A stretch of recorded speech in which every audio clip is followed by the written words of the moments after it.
Hello and welcome to today's video. So this time I've got 4 big boxes of books that came in a bit of a job lot. They're a bit of a mixture of titles, but predominantly military ones as far as I could tell. And they're from the 50s, 60s, 70s and 80s. And as you can see, we've got 4 quite heavy big boxes to unpack and go through. And I really don't have much of an inkling of what's in there. So I think it's going to be fun to find out. So without further ado, sit back, relax, and let's get to it.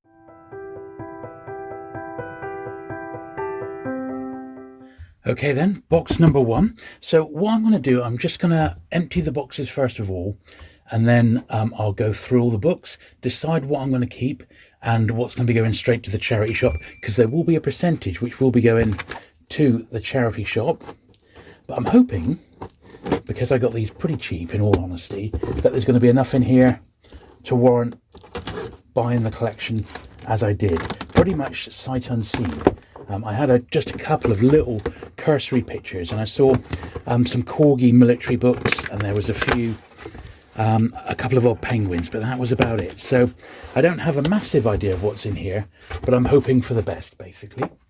So as I said, we'll just get these out. First indications look quite promising. So, got some 4 squares. Well, this is looking promising so far. As I said, I know it's going to be a lot of war-related books, so and they're going to be in all sorts of conditions. So I guess we'll just have to wait and see once we've been through it all. That's some Flashman, always good. I think there were some pans in here as well, so we're going to have quite a bit to do by the look of it.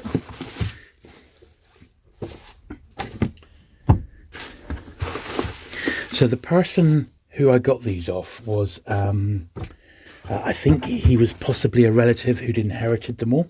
These are quite nice, aren't they, these corgis? He'd inherited a collection, and it was all sort of military related titles. Not that there's anything wrong with that, because I actually really do enjoy military stuff. So a really good run of George MacDonald Fraser, that's cool. Well, there we are, that's box number 1 done. And first impressions, pretty good, actually, pretty good. Let's get those to one side and we'll get box 2 up here.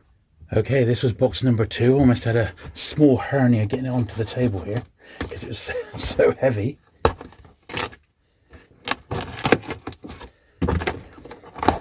And so far I've not seen anything past 1970, or nothing past 1979 I should say, so if they remain that sort of vintage I'll be happy.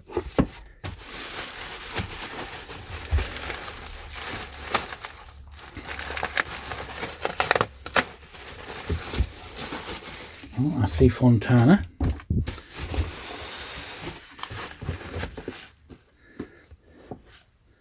A signet one there. Penguin. Oh. Yep, some penguin here.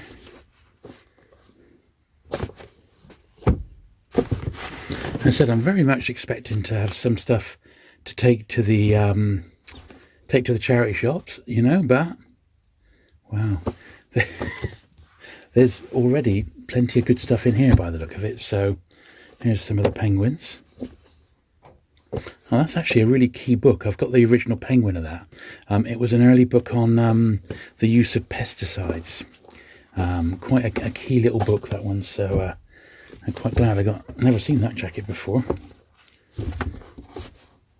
It's nice, isn't it? I love these early Fontanas. I love them. So getting a few more of them is fantastic. Oh, penguin reference.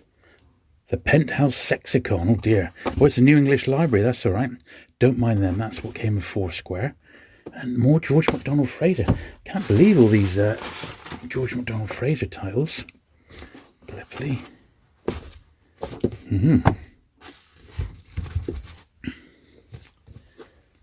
Milkwood.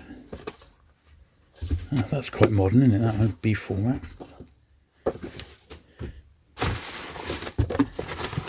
As I said, it was a bit of a gamble.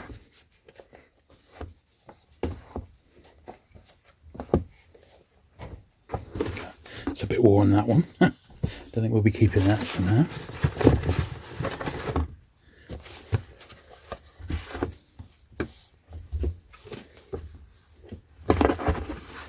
I think some of his wife's books have slipped in here.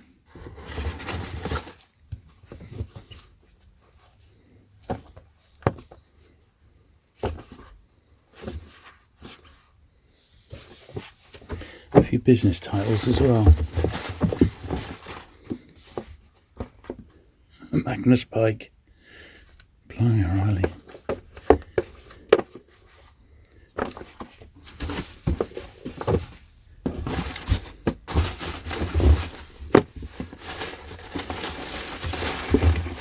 See, well, this was a heavy box. There's loads in here.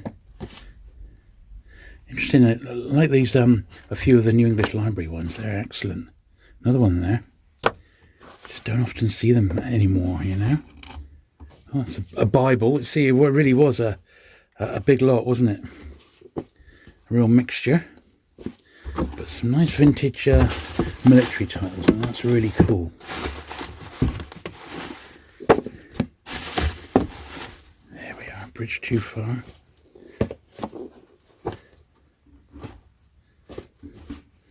Brilliant.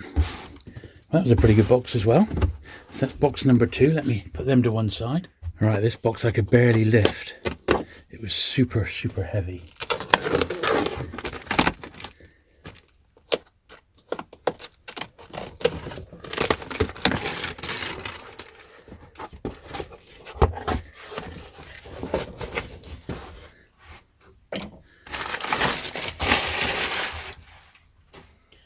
Right. Yeah, this is all right. Signet. Yeah, some good stuff in here by the look of it. Haven't got any of these Fontanas. That is so cool. It's just a publisher I really love nowadays. Foursquare. England by Bus. I won't be reading that one. Lovely.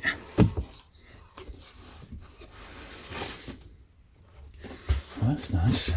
It's quite an early Panther. 651. Definitely haven't got that one. And by the look of it, a lot of these military books have been bought from new, by the look of it, and not been through the traditional sort of second-hand market, you know. So I guess we'll just have to see when we go into these in a bit more detail. But these are all cool as well, corgis.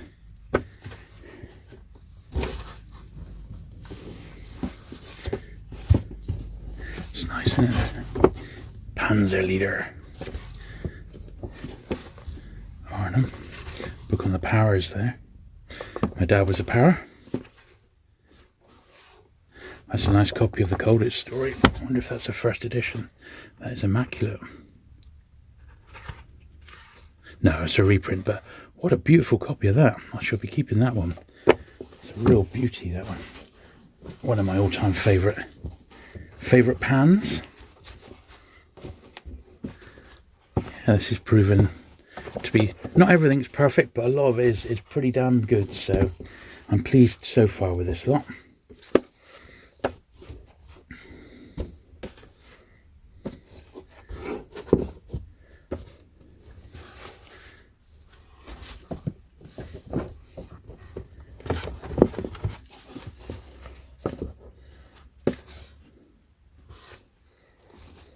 Belmont Tower.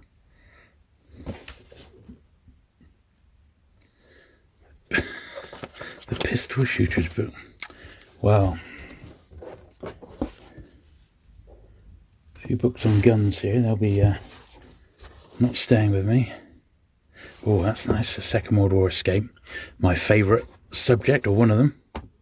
Foreign Legion. I think I got that one. Some good stuff here, and some stuff I shall be passing to my dad. He's a big reader. Oh, I've got that one as well. That's really good. Oh, nice. It'd be nice to get another copy of this one. Mine's pretty worn, actually. It's still a reprint, but mine is really quite worn.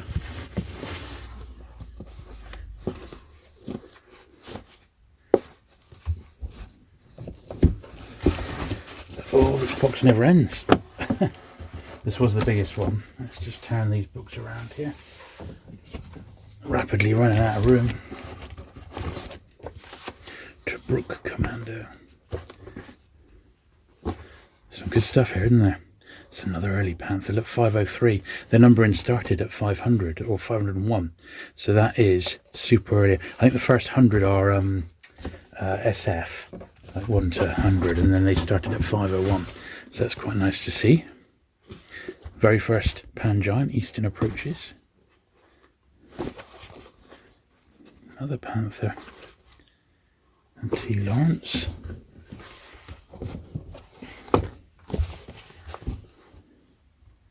I don't think I got that one. It's a Pan I actually haven't got.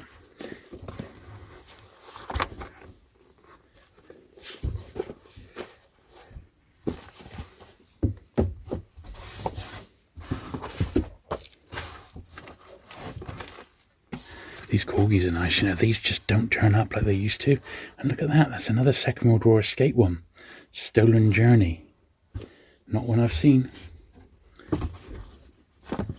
A couple of books on firearms, you know, I should get a shot of them.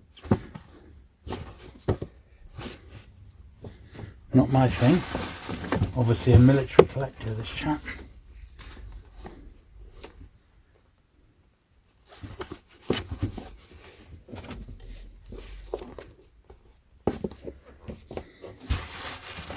I've got that one actually, yeah, Rommel. It's pretty cool.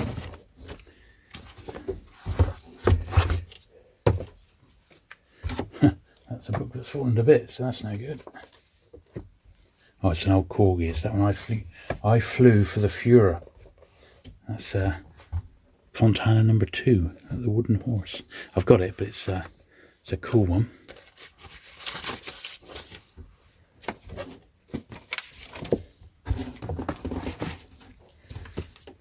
Blimey.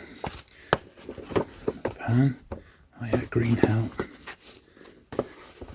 Yeah, I recognise some of these Panthers. I've definitely got some of them, and some I definitely haven't. So that's that box. Wowee, that was a big one, wasn't it? Okay then, the final box. Thank goodness I ran out of table space here. I'm not quite sure how many books are here, but I reckon a good 200 probably at least, I would think. So let's see what's in this last box here. Thankfully a bit of a smaller one.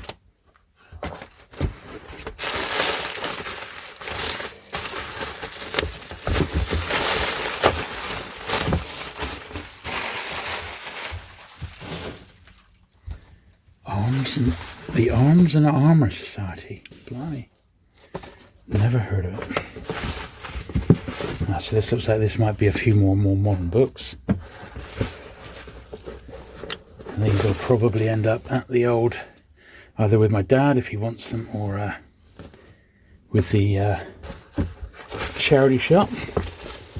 Alan Mallison's a good author though. I've met him a couple of times when I was a bookseller. He's fairly local to where I live, and he's all right. So I think my dad might be fairly interested in those. Book Club Flashman Omnibus. Yeah, loads of Alan Mallison. That's a big old lot. Cool. And a hardback, which is a bit beaten up. Excellent, that was the final box then. So there they all are, all unpacked. I've just been on the phone to my dad and I said, do you want some of these military books? He said, absolutely. So what we'll do, I'm going to go through all these different piles here. How many? Got 3, 5, I've got 8 piles of books, and I'm going to sort them into stuff that I'm going to give to my dad, which is sort of more modern stuff that he might be interested in. I'm going to have a pile which is just going to go straight in the bin. It's literally no good for anyone. I'll have another little pile which is going to go to the charity shop, and then the rest of it is going to go through my cleaning process, and these are the books that potentially will be going into my main collection. So let's get stuck in. Okay, so I've finished sorting the books out into the piles, and what we've got left predominantly is the vintage paperbacks, which may or may not end up in my collection. Some of them I know I haven't got, some of them I've definitely got, but I'd like to clean them all up and then compare the copies and keep hold of the best ones. So they're in a bit of a mixture, but this is a Panther book. See, it's got that little tear on the back cover there. So we're going to go through these and make them as good as I possibly can get, because potentially these are ones I'm going to want to be keeping in the main run. So I think it's probably worth just putting a little dab of glue on the end there, just to keep that a little bit in place. But the ones that I've kept, on the whole, I'm hoping aren't going to need masses and masses of repair work, but a few of them will need a bit, like this, for example. But what I'll do, I shall go through, I'll get them as clean as I possibly can, and then give them all a brush off, and then finally a good polishing if they're the sort of books that can be polished. But we'll just sort of play it as we go along. See, some of these, I mean, I've got that, but that's a particularly beautiful copy. It's a first edition. You know, I'd be crazy not to at least compare it with the one that's already in my collection, and I can pass any doubles that I've got that are in nice condition on to other collectors. What's this here? So, I've noticed a few of the books in this. That's a nice copy of that for the first. A few of these books have got these in. Now, I'd assume that that was inserted into that one at the time. But that's the first print of that one. That's actually pretty nice condition for a book that's tough to get. That's definitely an improvement on my own one. There's another one here, Popsky's Private Army. Another one of these little bookmarks.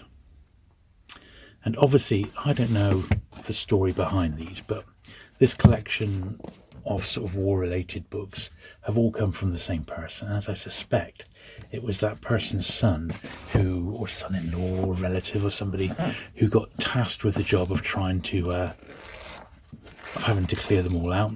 And he popped them up on eBay, and I said, look, you know, I know you don't really want to be, sending these in the post, but if you can box them up, I'll pay.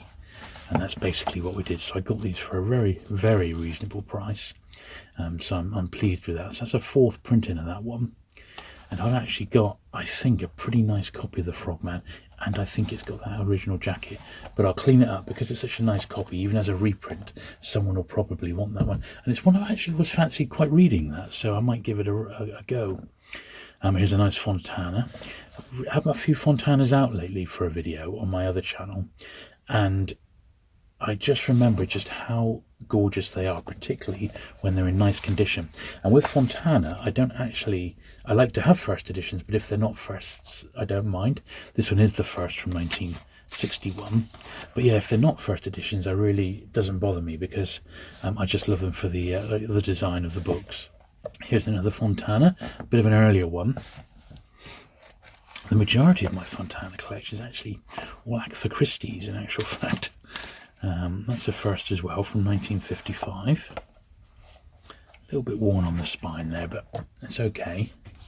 And a digit, I was delighted to see this, and it's definitely a digit I've not got. And I do love that publisher. Haven't had a digit in my collection for absolutely ages, so that's really nice. It's got some sort of sticker residue that will come off with some polish down the bottom there, and a jacket there by Usborne. Great stuff. That's a nice little find. Another Fontana here, the Phantom Major. And so far these aren't needing too much work, in all honesty, so far. As I said, they've already been sort of pre-screened, and the absolute dogs. There was about a dozen books that literally had to go straight in the bin. I reckon I've got 50 books for the charity shop. I reckon I've got about 30 to 40 for my dad, and I'm going to eBay all those Alan Mallinson ones in a big job lot, and they will no doubt go fairly straightforwardly. That's a lovely copy of that one as well, Wingless Victory. Another Second World War escape story, which is an absolute passion of mine. I really do love those, and I've got a fair old selection of Second World War escape books, in all honesty. Now I'm just thinking, because we got so many, I think I'm going to brush these as we go along. So each time I've done a little wedge, I'll sort them into piles, and we'll give them a brush as we go, I think. But on the whole, these don't actually seem too dusty, which is quite nice.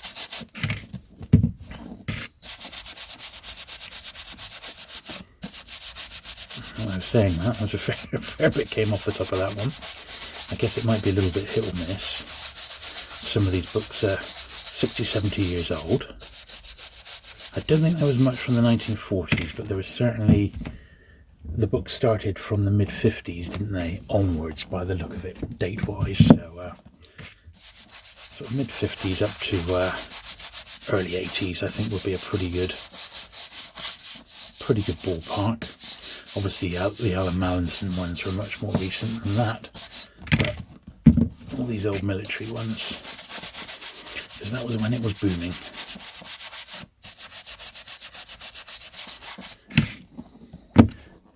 Military genre, and it's not the first time I've picked up military books off one person in old paperbacks, and in actual fact it was quite a long time ago now, long before I was doing YouTube, but that basically was the backbone of my collection for some publishers, was the military books in actual fact. I've never really found the pan-military titles to be scarce. They've always seemed to have done very, very well and had lots of reprints and stuff. Brilliant. That's the first lot there. Now it may well be, depending on how we get on for time, I might need to split this over 2 weeks because there's just so much here to do. It may just be, it's just going to take too long else, but we'll see how we get on. This is an American one, a Signet. I don't have many Signet books, but I've got a handful. And that certainly looks like Robert Mitchum, doesn't it? Although it's not. It's just someone who's probably copied a picture. The artist here. So this is just a 5th print-in from 1956. So nothing too special about that, although it's not a bad condition book. So I will keep that one in my library. You see it's been imported, so it's got a 2 shilling and 6pence over the Signet, probably 25 cents. So I said I've got a few Signet books in my collection, so I will keep that one.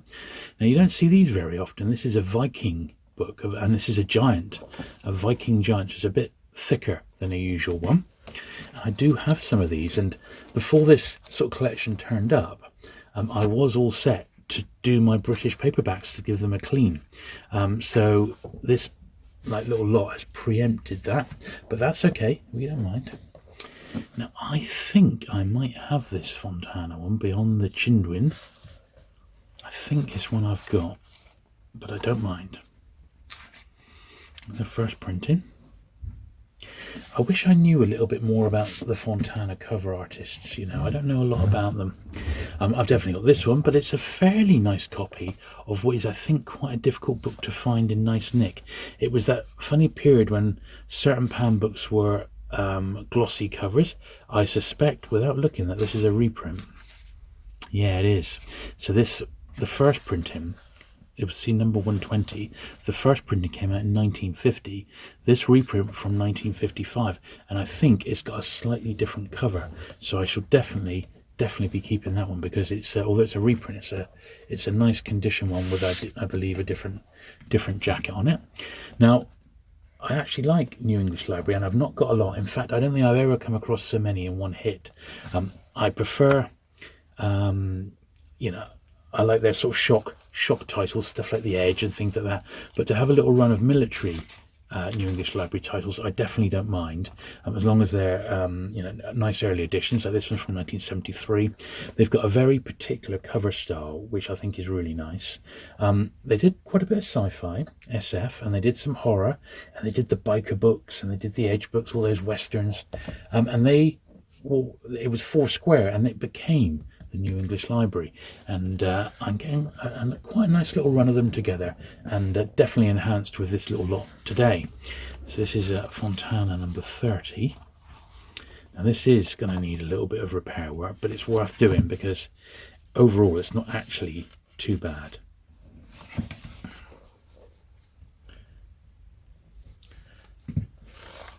It's going to be borderline, but I think it's going to be worth keeping.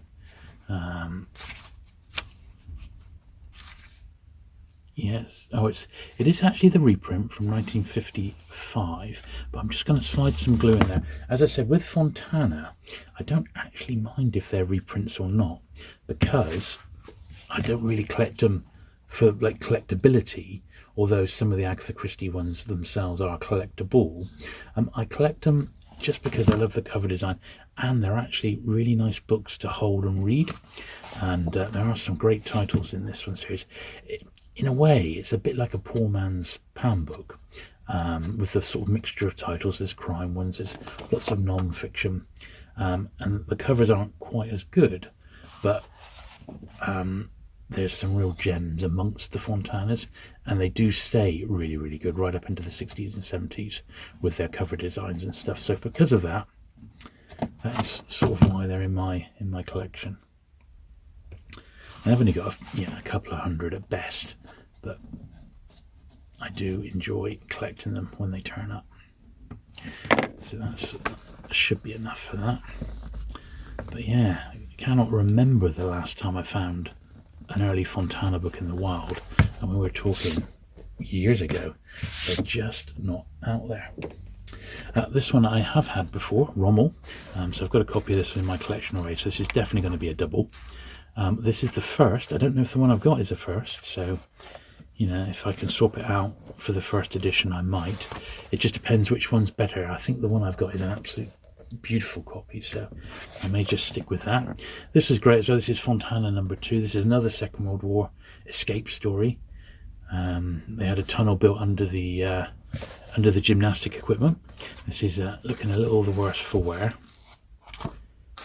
and it is a reprint as well, so it's not the first edition, it's a reprint, and he's looking a little bit rough, but I'm still going to keep it, and I'll give it the usual treatment, and we'll see how it holds up against the one that I've actually got. But I suspect the one I've got is probably better. Let's just get a few more here. Another little wedge. It's another sort of more modern New English Library, and I will only keep these if they are first editions. It's a shame that this guy didn't collect science fiction, because that would have been super cool. But it was all pretty much military related titles, which is fine. As I said, I do like them, but even so. So that's the first from 1975, so that's absolutely fine. That's for New English Library, that's sort of one of their sort of peak eras. A slightly later Fontana, Hammond Innes. I don't know if this is a first. This is the third from 66. It's a couple of years after the original one, so I'll give it a clean, but I may not end up keeping that one. We'll have a little look. Right, another New English Library, A Damned Un-English Weapon. It's got a Woolworths 10 pence on it. Interesting. This is a reprint from 74, but it's still a really nice condition one. But it has got that little Woolies sticker on. Now, let's have a little look, see if I can just tease it off. Is it going to come off all right? After that one we had last week, this might actually be an easy... Looks like it's coming off quite easily. It's almost a shame to take it off, isn't it? Woolies are no longer with us, but they were certainly a shop I used to go in a lot as a kid. I remember when they sold off all their Star Wars toys really cheap. That was a good day. Although I left so much behind that I regret now.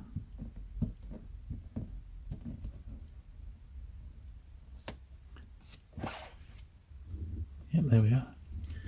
Nice jacket on that one. I guess that's a, is that a British or... Yeah, that's a British submarine, not a U-boat. But yeah, quite a nice on that. New English Library had a real knack for getting some decent cover artists in. They really did. Now, I think this is a good one, because it's one I haven't got. It's a book on Arnhem. And it's a great pan, and I'm hoping it's a first edition. And it is, yeah. Brilliant. So there's a brand new pan to my collection.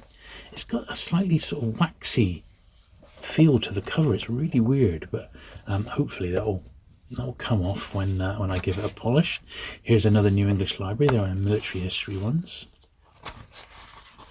Captain Carey's Blunder. First again from 75. So let's give these a brush off.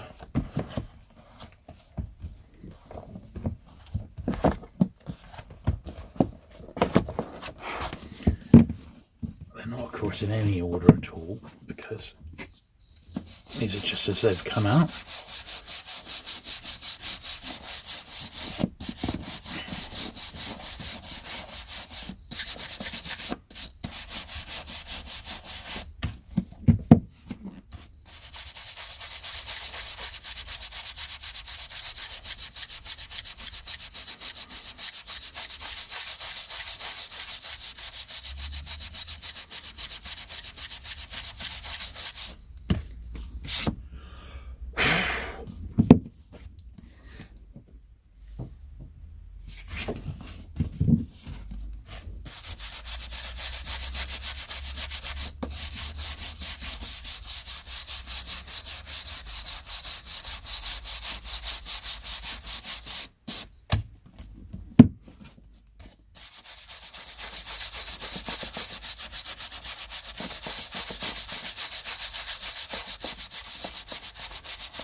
So if you are interested in old paperbacks, I do occasionally now have videos on my main channel where I film all my spares and I let the books go for as little as £1 a pop.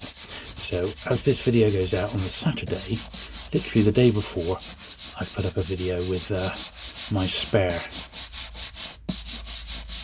paperbacks for sale. So if you're in the market for some of those, they really are cheap, and that video is up on my other channel right now.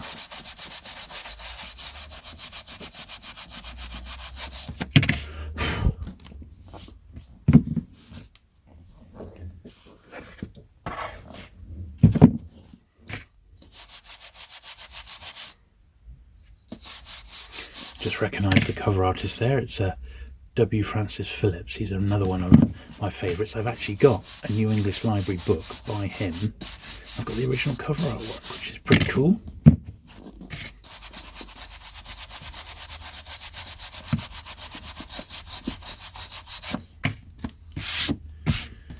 Brilliant. That's that little load done.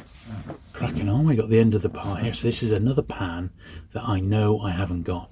M, which is a pan major, number 158. I know I haven't got this one in my pan collection. And it's a first print as well, so it's all good. Not a cover artist I recognise on that one. This is a nice copy of this one, 423. Once again, not sure if it's a first edition, and it is. That's a really, really beautiful copy of that one. So I'm pretty confident that'll be an upgrade on the one that I've got. This is quite an interesting one. I don't really collect Mayflower Dell, except the odd science fiction title. But this one on the Foreign Legion, which is also a really interesting subject for me, I am going to actually keep hold of. And this was from 1966. It's a first again.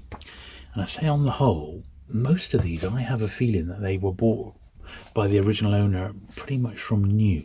And they haven't been through the traditional second-hand bookshop circuit, because that would make them much the worse condition, you know. I'm pretty certain I've got this one, and it's a reprint as well, so I'm going to give it a cursory clean. But if it's one that I've already got, and the fact that it's a reprint, it will be going into the charity shop box, Ham & Dinners, because it's not that much of a vintage book, and I don't really think it'll be of interest to my vintage sort of collector, paperback collectors. That one. This is nice. This is a sort of a tail end Panther. I do love the Panther books, and I've got a few from this sort of 60s period, so that's why I'm keeping this one. 1965. Yeah, it's the first from that period. And I think Panther, around this time, their science fiction, their war titles, their crime, really, really top of their game, you know. This is a great book, Escape or Die. I'd say pretty common, I would say, this one, but yeah, this is a reprint, so I'm pretty certain the cover is exactly the same as the one that I've got, but I will sort of double check it against the one in my own collection. GP 77, the Golden Horseshoe, Great Pan 77. What's that there? Someone's actually put they've taped that down. That's interesting. But let's see. It is a first printing though, so it'll be worth giving it a clean and then seeing how it fares against the one that I've got. And this is once again a very, very common PAM book, as a lot of the military ones are, in all honesty. But that is the first print. So nice stuff. Let's get the next wedge. Okay then, Indian File. Bit of an unusual 4 square, but we'll take it. 1964. Hoping that this is the first penguin of this one. Be nice to have a couple of penguins in. Yeah, that's the first printing. That's alright, that's one I haven't got. This is a later penguin, but it's absolutely mint, and I don't mind collecting them if they're in top shape. And this one actually is, and it's a first from 1974 in penguin. So quite a nice copy of that one, so I'm going to keep that. Another sort of Panther title. 1974 again, really sort of nice condition, decent spine on it, so I'm going to keep it. New English Library again. As I said, I've done very well on that. It was the first from 76. A 4 square, green beret.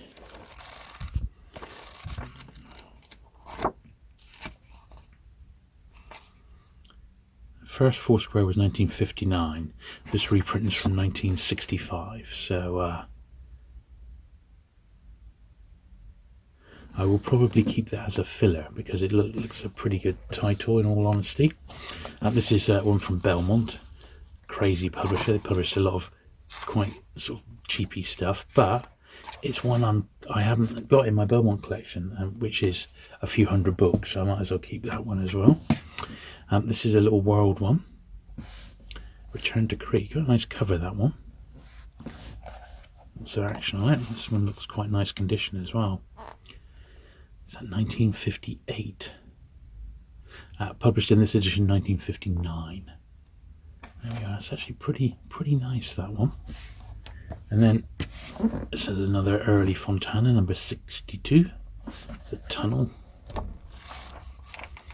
I wonder if this is a first. Yeah, it is.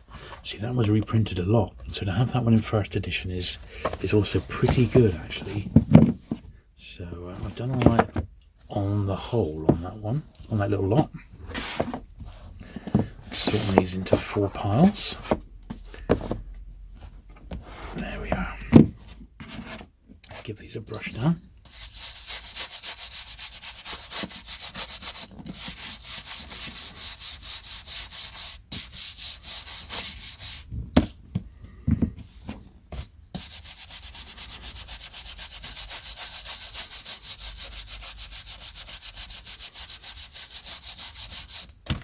See, those really, there wasn't a lot of dust coming off them. They're generally really nice copies.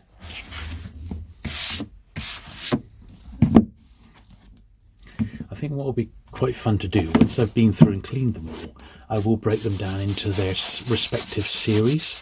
So we can sort of get one decent last sort of look at them, as it were. Although some of them are actually in series already, as I was unpacking the boxes and sorting them through.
Getting through them.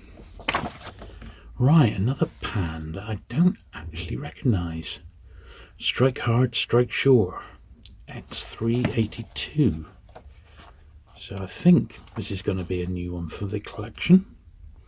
Is it a first? Yes, it is. Brilliant. Good stuff. Now, this one I did check, didn't I? It's not a first edition, but the one I've got is not a first edition, so I'll just keep the best sort of condition copy that is there. That's the original book for The Longest Day. What a great movie that was. Another couple of Hammond Innes. I'm not a massive fan of these editions. This is a reprint again, but I will compare them to the ones that I've got. I have a feeling I've got earlier editions, so these are just going to end up at the charity shop. These Hammond Innes reprints, I would imagine. I will clean them first before I give them away. Fall of Crete.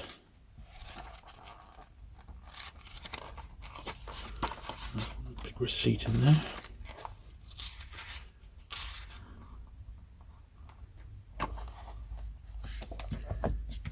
Oh, look. A NAFI receipt, so maybe this guy was in the forces. Look, 13th of February 1965. Soap, chocks, don't know, tobacco, £7.70, tobacco, I don't think this is in pounds, this is in pence, 77p or something, crisps, incredible. Here's an interesting New English Library, another quite early one. This is in their little transitional phase. This is 1971. So the Foursquare logo has gone, but they're transitioning over to the New English Library at that point. The K-Boats. I see this has got another Woolies 10p sticker on. This is a New English Library. It's a reprint, but I'm still going to keep it. And let's tease this Woolies sticker off.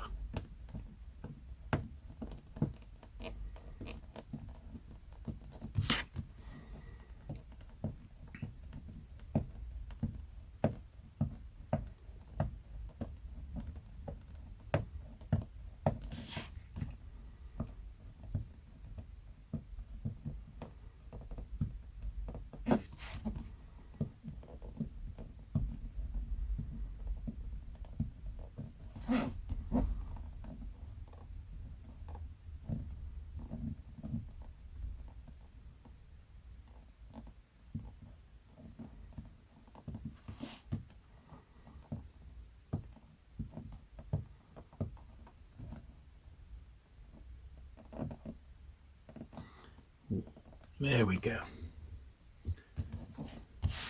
Left the tiniest of tiny like marks where it was, but time we get the polish on, that should sort that out. There's another Fontana here, early one. It's got number 38, and it's got an R next to it, which I imagine is because it's a religious title. And there were a few of those mixed in with these military books, which is quite unusual. I wonder if they were all from the same owner. This is a Hodder one. I don't really collect the Hodder books. I've got some Saint ones, but that's about it. So I'm not sure if I'll end up keeping these.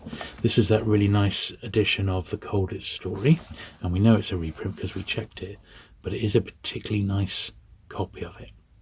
And as you know, I'm a big Colditz fan, and that's a beauty. So I'll be keeping that one.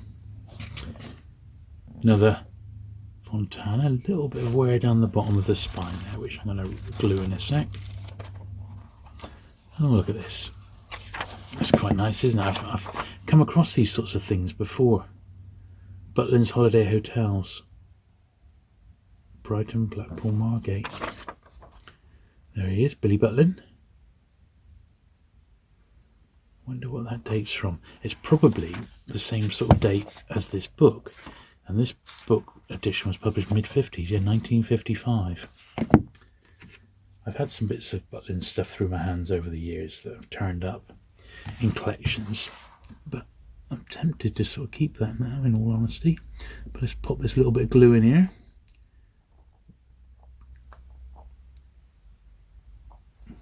We're going to need a little bit more.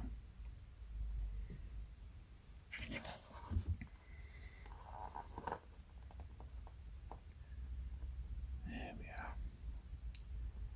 Just enough to sort of stop that bottom of the spine catching there. The Shetland Bus.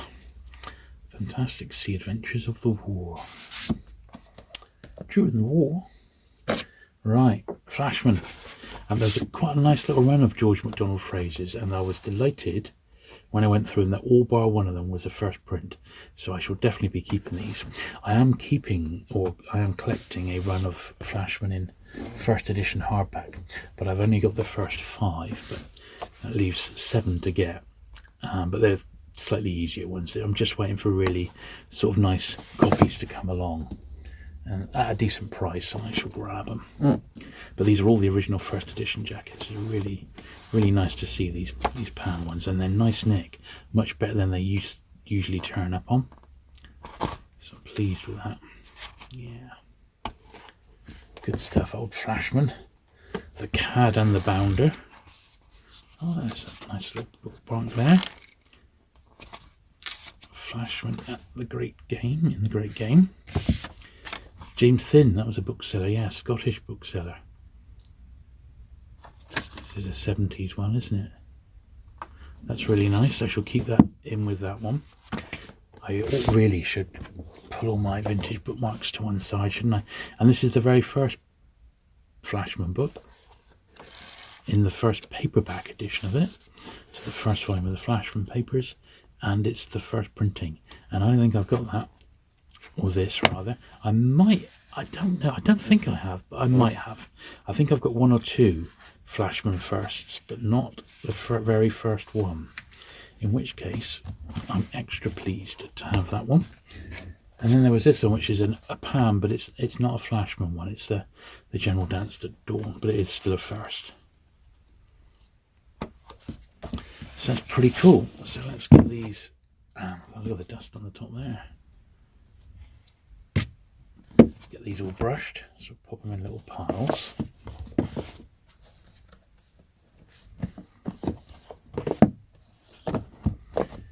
And get the brush of destiny on them. Here we go. Right.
Nice wedges of dust and dirt coming off these.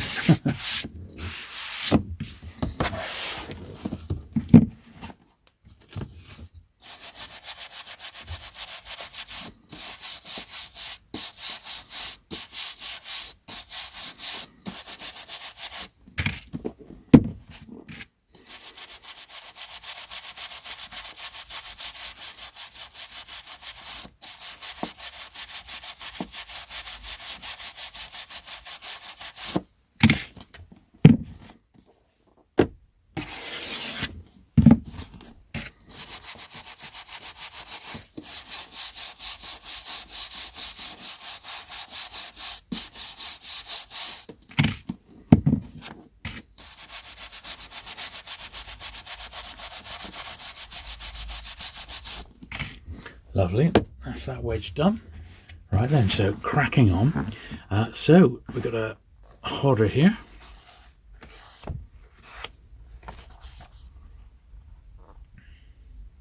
Second impression of that one. I probably will still keep it because it's an early one. A couple of four squares. I'm pretty sure I got this one. It's not in the greatest of conditions, so I may not keep it, but I'm going to clean it anyway and just compare it because some of my early four squares are a bit rough. And I'm pretty confident I've not got this one. Pretty confident this is a gap in my early four square collection.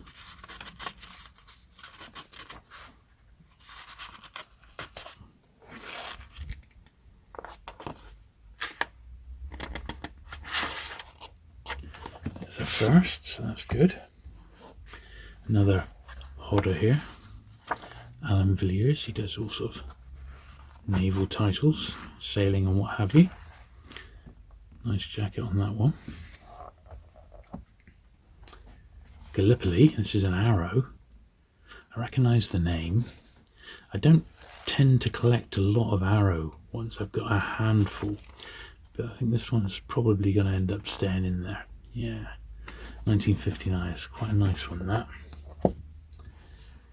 My suspicion is I've got this one. This is an early Panther, number 508, but I can't remember off the top of my head. But the early Panthers are notorious for turning up in poor condition. So if this one's better than the one that I've got, and I believe it probably is, it's definitely going to be a keeper. The early Panther science fiction is really, really tough to find. Here's another little arrow. Air Commander, what a cover.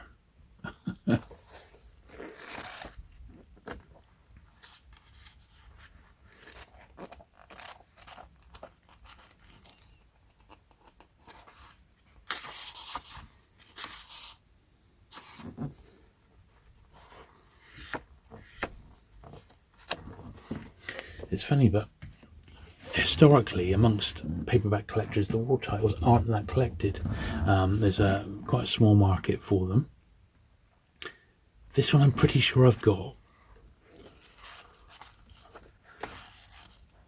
but I will have to double check in the old collection. But I'm pretty sure I've already got that one. It does seem vaguely familiar. Okay, so this is Calculated Risk, which I'm pretty sure I haven't got. I've got quite a few turned over corners, so it'll take a bit of time to go through these a sec. But it might be a bit of a long job. It's not too bad, but you know, it's obviously been read a few times, or it may be read and not stored that well. That's all right. This one's okay. 651 Mailed Fist. What's this? Top of a tissue box being used as a bookmark by the look of it. It is amazing what you can come across in books sometimes. It really is. I've had pressed flowers. I've had love notes. This one I've definitely got, but I will of course see which one's the better condition. So keep the best copy.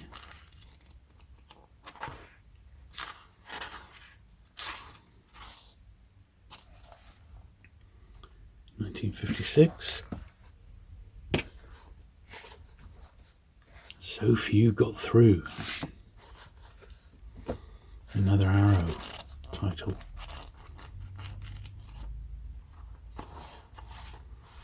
I'll pop a bit of glue in there in a sec. But just sort of flicking through this stuff falling out of these books, you know. I mean, 1956, we are talking a fair old age now, aren't we? And that's not to be forgotten, really. Now, I am just going to put a slither just down the bottom of the spine there because it's starting to come away ever so slightly.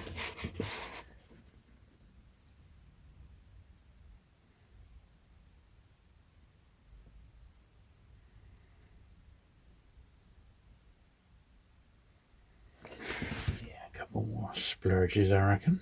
should do the trick. 2 more splurges.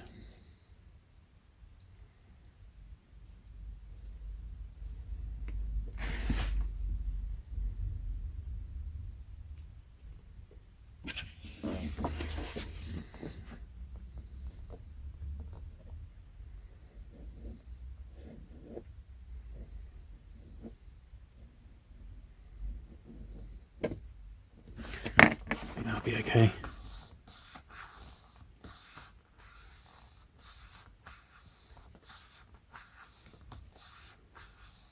Yeah, that's all right. Panzer Leader, Ace Books.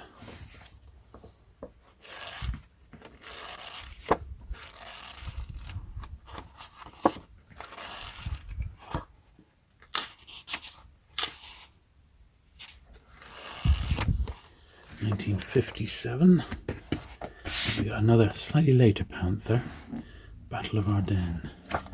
Nice, great cover on that one as well.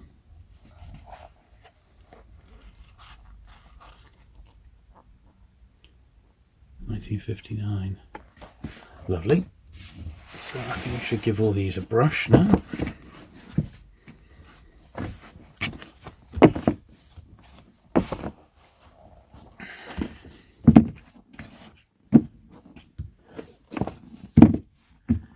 Quite dusty on that one.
The middle one was particularly dusty.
Lovely, good to get them done.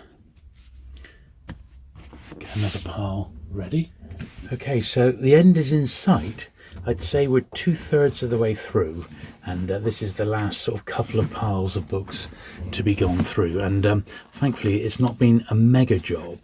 You know, a few of them have needed a little bit of gluing and what have you, but nothing too serious. I haven't rubbed out a single pencil price in any of these books, and that's what makes me doubly sure that these books have not been through the second-hand market. These have all been bought from brand new. Nice New English Library, as is that one. Another one by Francis Phillips.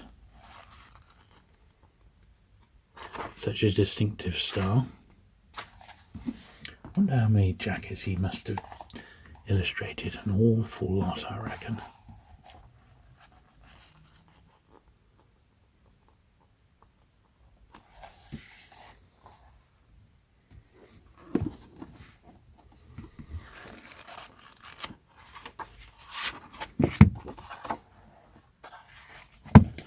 I have a feeling I've got this one as well. It's got a little circular. I thought that was a sticker, but it's the most perfect white blob of paint by the look of it, which is coming off by rubbing it with my fingernail.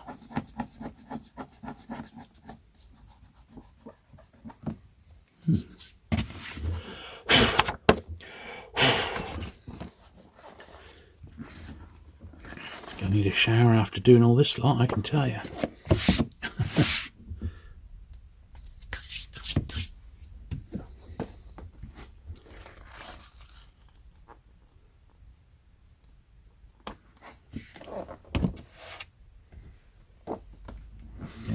That's quite a cool one.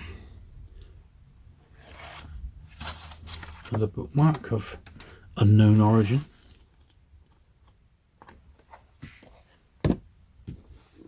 This is quite interesting. This is a pelican biography.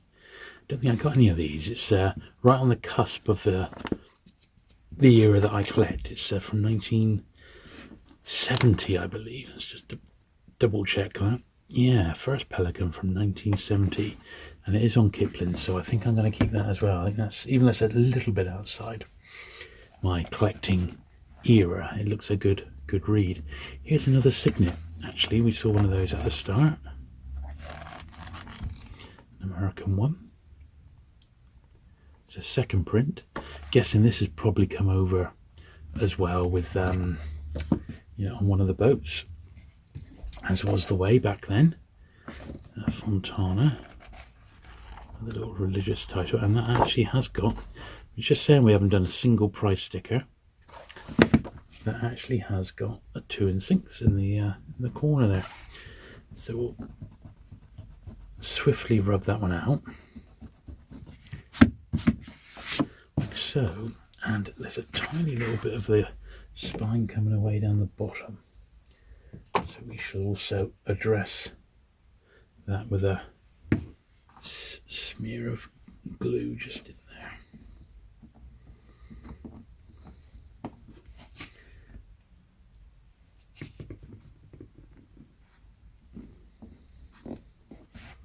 Doesn't take a lot, just enough to push that spine back in place. It's a bit of a rough copy, this one, but I have no idea how easy it would be to get. I mean, it is a religious title, but they can be one way or the other. They can be super rare or they can be extremely common, so I just don't know. It's Robert Graves here. Now I'm going to keep this one, even though this is a reprint.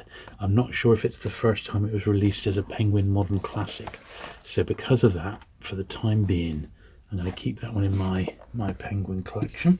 This one is a reprint, but it's a reprint of a classic book, and I've got the original from 1967, I think it was, and this is the reprint. So yeah, it was 1965, the first edition. This one's from 1972, but it's got a different jacket, and it's a key book which I may actually read, because I was always a bit too weary about reading the first edition because those were about 100 quid. So once I found that out, I was sort of never going to read it. Another big thick panther here. Oh, it's an arrow rather. Escape to Freedom. What a lovely jacket. Who's that? It looks like Kenyan. It's been covered up with the 3 and 6 price, but nice jacket. A wraparound. Look at that. Oh, that's a beauty, isn't it? Look at that jacket.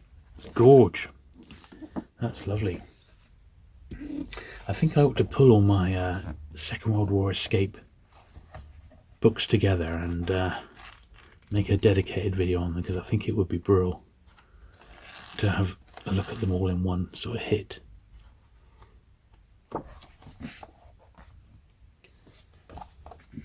Well, I think I've sort of made the decision to do this lot in one video, but it's going to be a long old video, and it's a bit longer than I'd like because I have other stuff to be doing.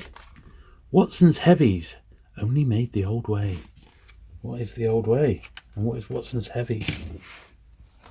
We may never know. I bought a star. A little bit fragile, that one, but he's okay. It's hanging in there. Just sort of one of the blocks has come away, so need to be careful with that one. But we've reached the point where I need to do some brushing again.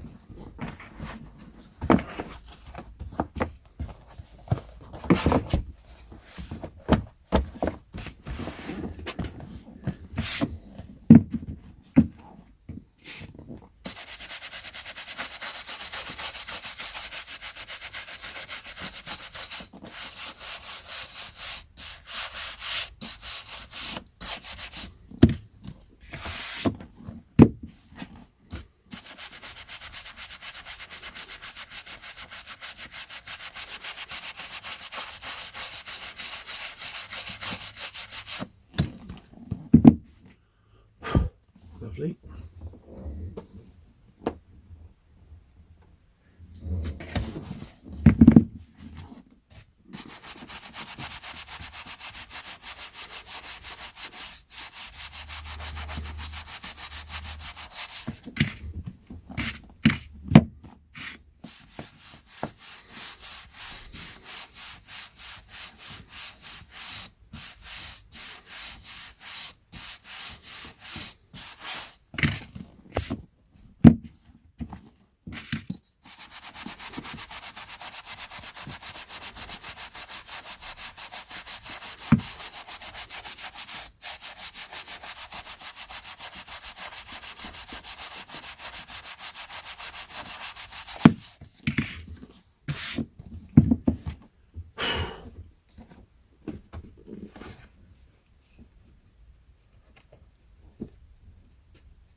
Last couple from this part. Well, the end is in sight.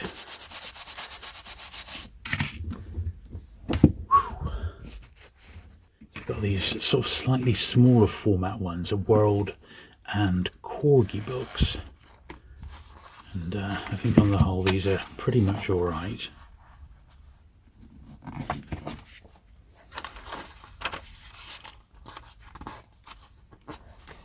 Don't have too many in this format, but I got a few. This is a little Viking war novel, Soldiers Sail North.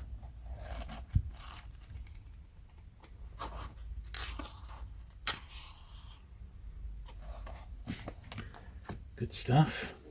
Nice to get all these corgis, definitely. Really great imprint, and I don't think they turn up in nice nick that often, in all honesty. You tend to see little batches of war ones like these. You see batches of westerns. You occasionally see some sci-fi in a lot, but the ones that are the hardest, I think, are the crime titles. Don't often see corgi crime very often. These are nice. That one's a bit the worse for wear. I'm still going to keep it. First corgi from 58, even if it's a place filler. As I said, they just don't turn up that often.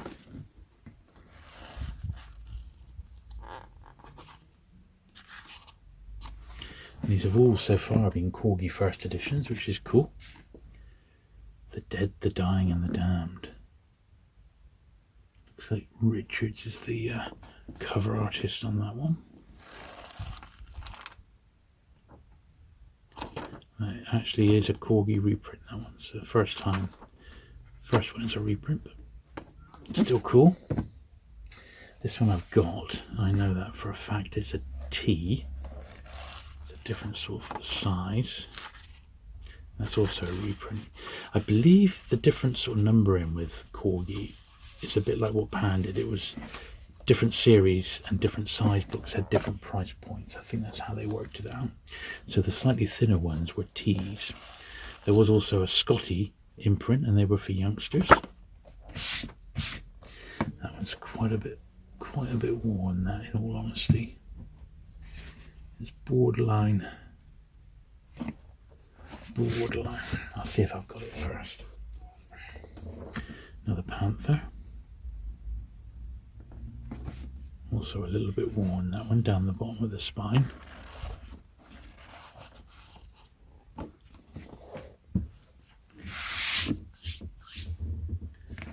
Commando. This is a Kimber book. Now I have got some Kimber books. I don't know if I got this one, but I have got some by that publisher. 1953, that one. Oh, that's a lovely jacket. And look, it's Sam Peffer. That's great, isn't it? Good stuff.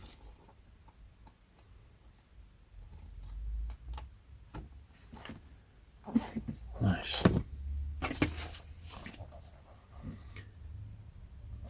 Early 1503.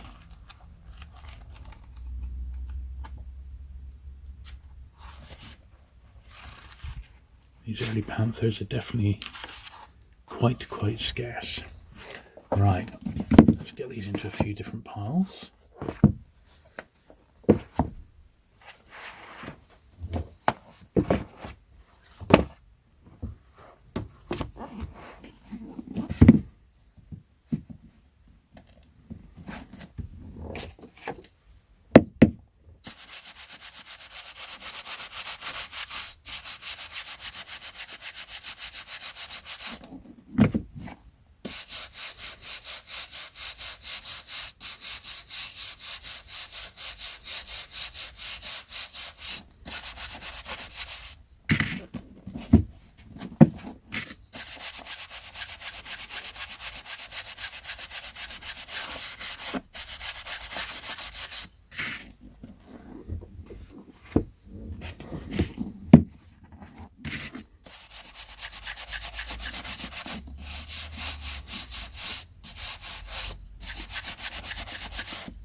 Okay, so we're almost there.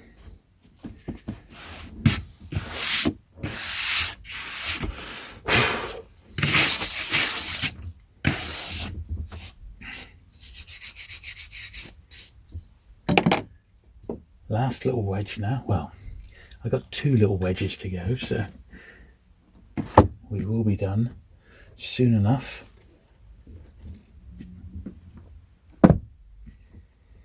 This sure was a big old run, wasn't it? It was a good haul, as they say. A very, very good haul, but I'm literally covered in dust and dirt.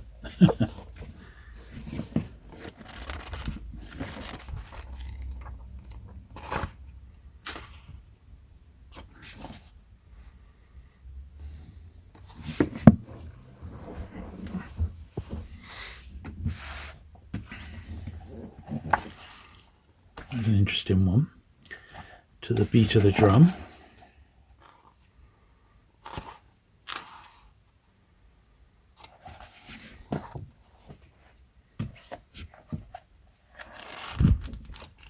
More George MacDonald Fraser's.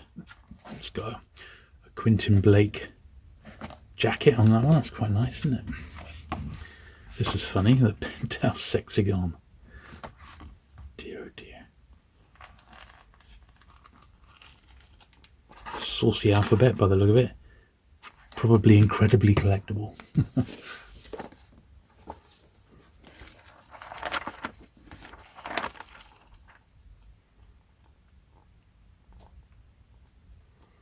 Just a reprint of that one, so I'll clean it up. I probably won't end up keeping that. I don't collect the classics in any other edition except firsts. That's a nice one. The Pistol.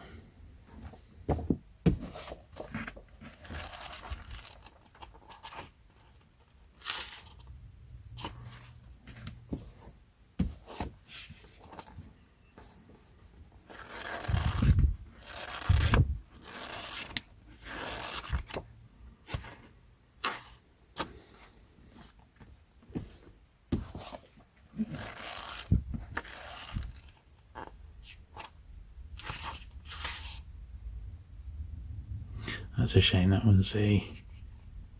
Oh, is that the first? No, it's a reprint from 65. That's a shame. Not to worry.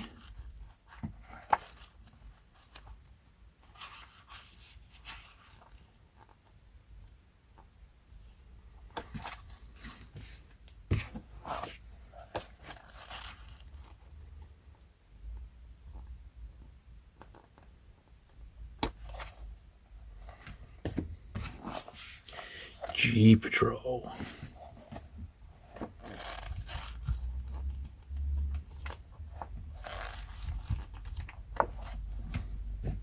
The girl, no, I've definitely got this one. At least I think so. Yeah. Okay, let's give these a brush down.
There we are. Right.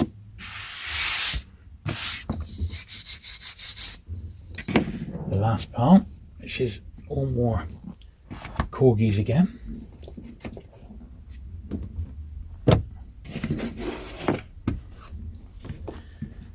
That almost looks like a crimey juvenile delinquent cover, doesn't it? But which Corgi did publish, and those are also pretty scarce, actually.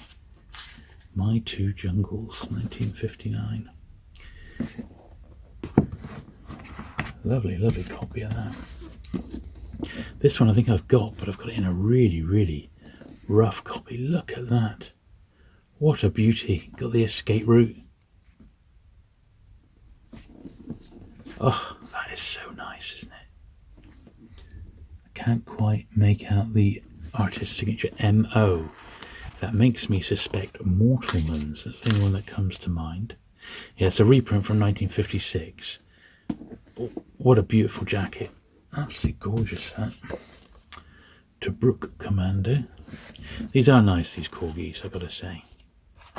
The science fiction ones, particularly the sci-fi ones that are in nice condition, are fantastic. I've not seen this one before. Above Us the Waves. Story of the midget submarines and human torpedoes. It's a little fragile, this one, but it's just about all there. Been quite well read, that, by the look of it. And this is probably the biggest Corgi I've ever seen, I think. Corgi giant, 400 odd pages, but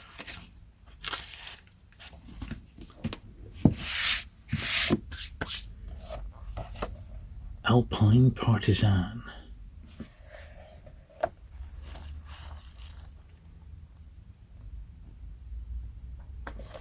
Lovely.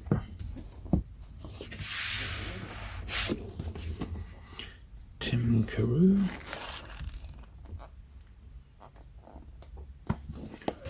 Good stuff.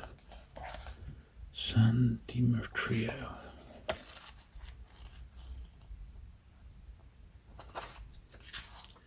$1958. A little bit rough, that one, but I'm going to let it go because I'm in a generous mood. These Men Are Dangerous, the Special Air Service at War. Yes, you wouldn't want to mess with them, would you?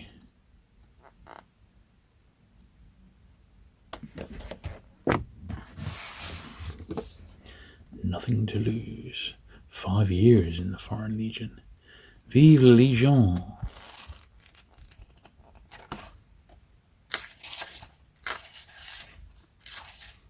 That's interesting. You see a little bit of the webbing inside.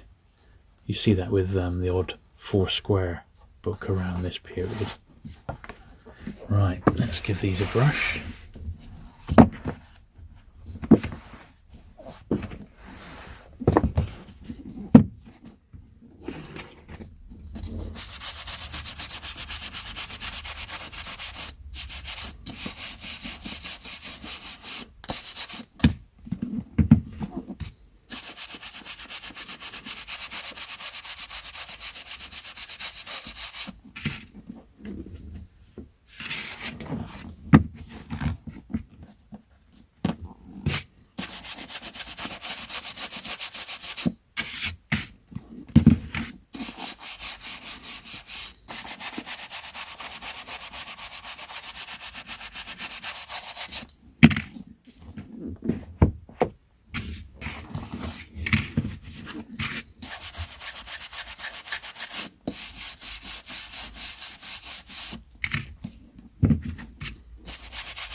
Lovely.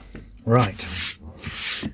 Phew. So that's all the books gone through, and we've cleaned them all now. So that's all the books gone through, and we've given them all a good clean now. The very last step of the process is to go through these and give them all a good polish. So what I think I'm going to do before I do that is I'm going to put them all sort of into series order. Sort of, you know, the Corgis, the Panthers, the Fontanas, and then we'll go through and we'll give them all a really good polish. Right, so I left it there overnight and I've come back today, and what I've done, I've sorted the books into their different series. I got the penguins together, I got the Foursquare together, the Fontanas, the Pans, etc. And now I'm going to go through and start the cleaning process of the covers with the Mr. Sheen to give them all a bit of a polish. So let's get to it. So we're starting out with these 5 Arrow books, and what I'm going to do, I'll find a clean corner of cloth here, which is actually proven harder to find than I thought. Let's give it a turn over here. As you can see, this dust has been through many a session. There we are, that'll be all right. And I'm just gonna spray some on the corner there, just to sort of impregnate it, as it were. And then once it gets really really damp, and that it'll be able to fly through these at a fairly decent pace is what I'm hoping for. So now these on the whole shouldn't be too bad, but there was definitely a few that had the odd sticker removal, like a bit of sticky in that. So we'll generally speaking, when I polish, you can almost sort of feel along the surface if there's any sort of issue. So that's what I'm sort of detecting as I go along. But as I said at the start, I've left this overnight because I'd had a really, really busy day, and I just ran out of time really to do this final stage of the books. But what I filmed yesterday is already edited, so I just need to sort of pop this on the end to make sure it's uploaded for Saturday, which is all good news. One thing I'm definitely going to enjoy is going through my collection, and then what I'll do first of all, now that these are all sort of sorted into Publisher, is I shall get them back down in front of a computer, and I'll pull up my collections, and I'll be able to see which ones I haven't got completely and add them to my master list of books that I've got. And ones which I have got, when I actually bring them up into the collection, I can have the 2 copies side by side and figure out which one is potentially the best. And then the spare will end up in my swaps box, or boxes I should say. I got about a few hundred spare sort of vintage paperbacks.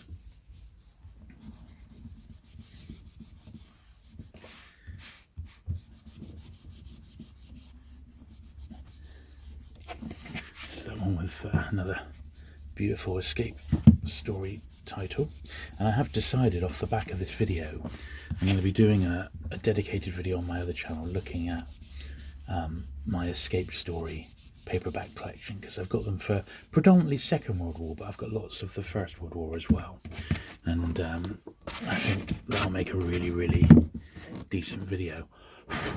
There we are. So that's the Arrow books, so we'll slide those over there. The next pile to come up in front of me is Foursquare and New English Library. So they're the next under there. Look at that, look, 5 books. Look at the dirt that's come off. So in a lot of cases, although you can't really see it to the naked eye, it's definitely there. And I know when I pull these books and I'm about to put them on my bookcase, at least I know I've given them the best possible clean that I can, really, And basically the books, on the whole, the books that are in my collection are as clean as I can get it.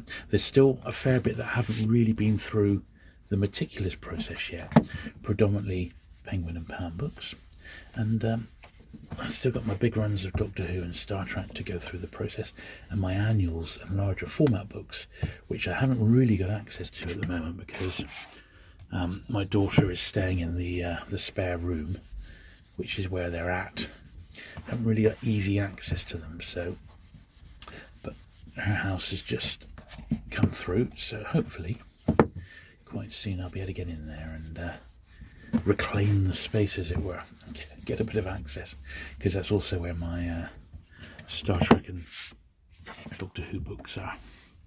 So some of these ones which are like really, really sort of high grade and red ones are coming up absolutely beautiful, which is what I was hoping, and I thought they probably would, in all honesty.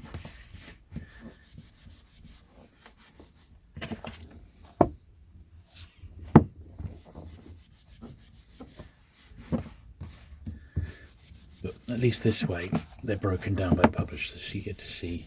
I haven't put them in published order yet, though, which is like, that'll be the final step. So when I'm sat in front of my computer and I've got like the pile of Foursquare books in front of me, for example, I'll get them all into series order, and the ones which came a bit later as New English Library, I'll get those just done by author's surname, probably. I might do it by date, I'm not 100% sure. I think probably by author's surname is easier.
One thing I think I am going to need to do when I get around to getting these shelved is I'm going to need to be a little bit creative and move a few bits and pieces around, I feel, because some of the sections, like the Corgi books for example, I think they're already at capacity, so I'm going to need to have a rethink and maybe recite some of the runs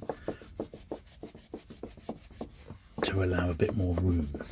So I'm thinking I might swap where the Corgi books are with the Badger books that I've got and things like this, just do a few little swaps just to ensure I've got enough room.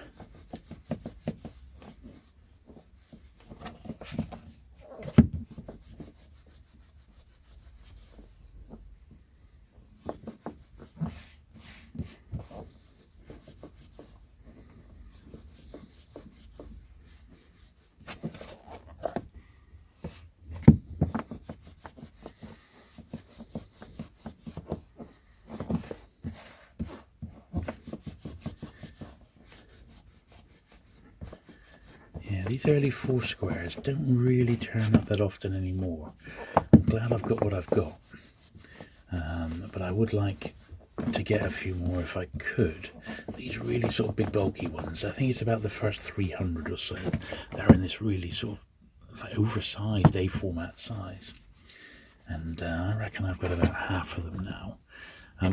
I am tentatively planning another trip away with another YouTuber called the Outlaw Bookseller. Steve is over on YouTube, and he and I used to work together in the book business, and we're going to be going to visit a dealer who I've known for many years, and I know for a fact that he has lots of Foursquare books in his inventory.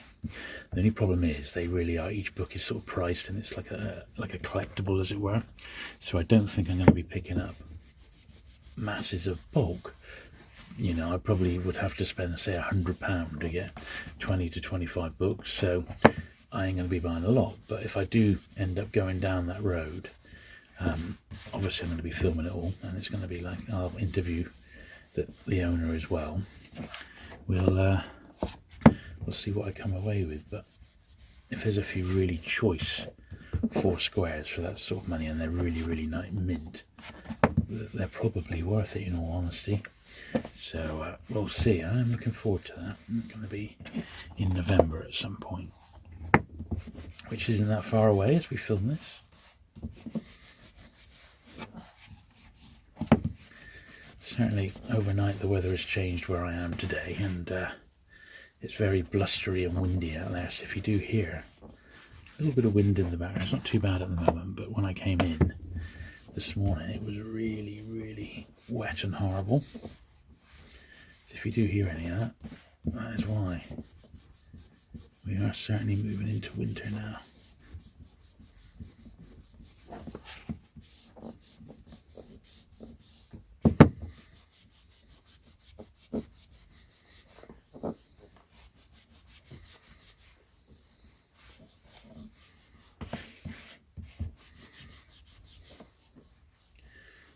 certainly benefited from a clean. It's amazing sometimes what you can get up off these, you know, off books in general.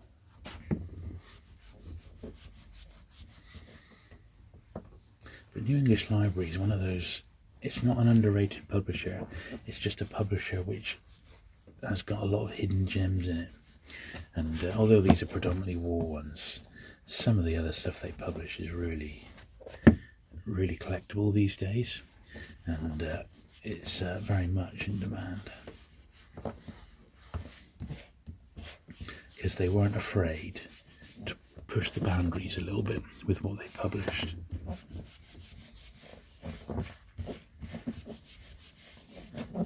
Stuff like this, for example.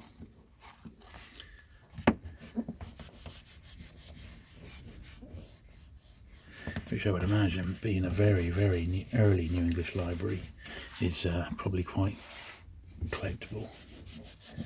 And now this one's got a little bit of sticker removal mark.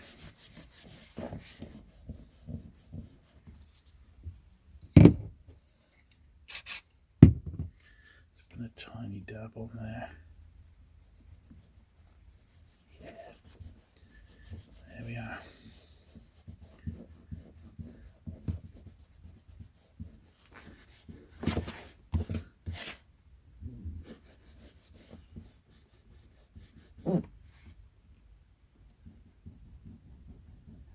Another bit there, another bit of sticker.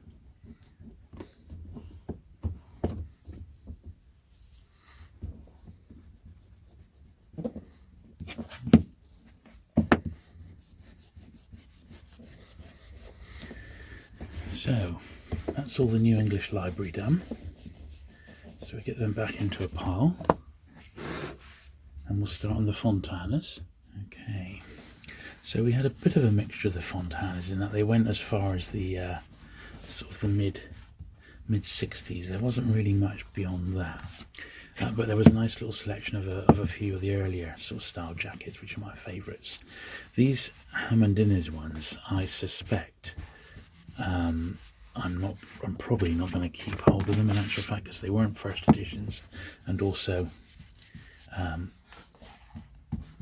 they're not in the greatest of condition, and Hammond Innes in these have massive print runs. They're very, very common, so I'll only pick them up if they're really, really nice. This one's actually not in too bad shape. That particular one, that's not too bad.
I think The Strange Land, this one here, is perhaps his most famous one, I think.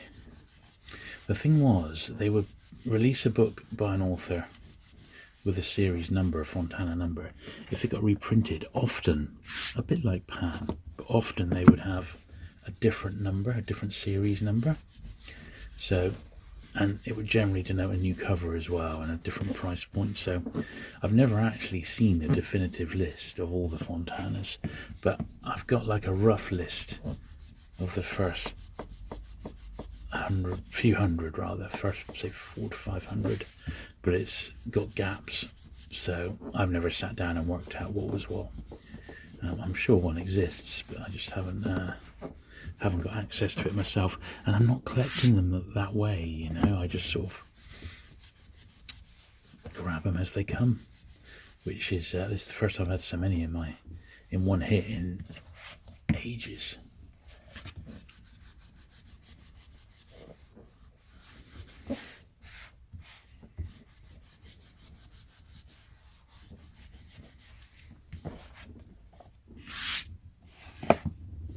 I said by far the bulk of my Fontana collection is made up of Agatha Christie books, which is really cool because they are tip-top in Fontana. They are excellent.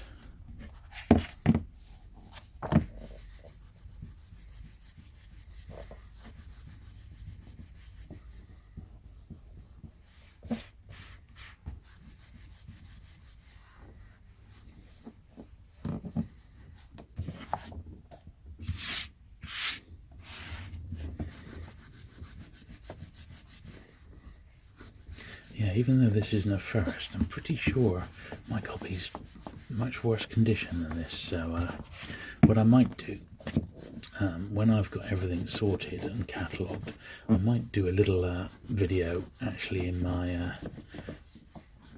amongst the bookcases, as it were, where I show you my process of moving some of the books out and that and swapping them around.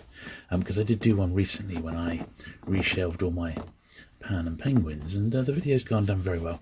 It was a video that took, a bit like this one, I had to do it over 2 days, and I did it in extreme heat as well. It was super hot the couple of days that I did it over. So how the weather has changed actually in that shortish amount of time, but it was really rewarding, and the books I didn't think have never looked better in actual fact. So I think that might be quite good fun to do some of the other ones, because I have had a fairly decent batch of Pelicans recently, filled in lots and lots of gaps.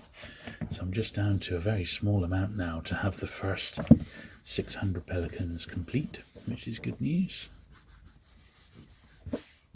Certainly won't be long before I've got them licked.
A little bit loose, that one, that cover.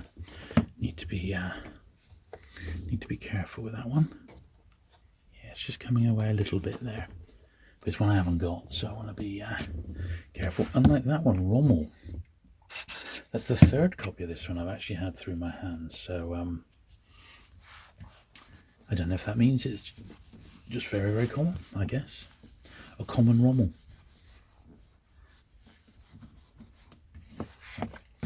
And I think I'm pretty sure I've got a really, really nice one of it. I said I've had 2 through my hands, so I'm guessing it must have been a good seller back in the day.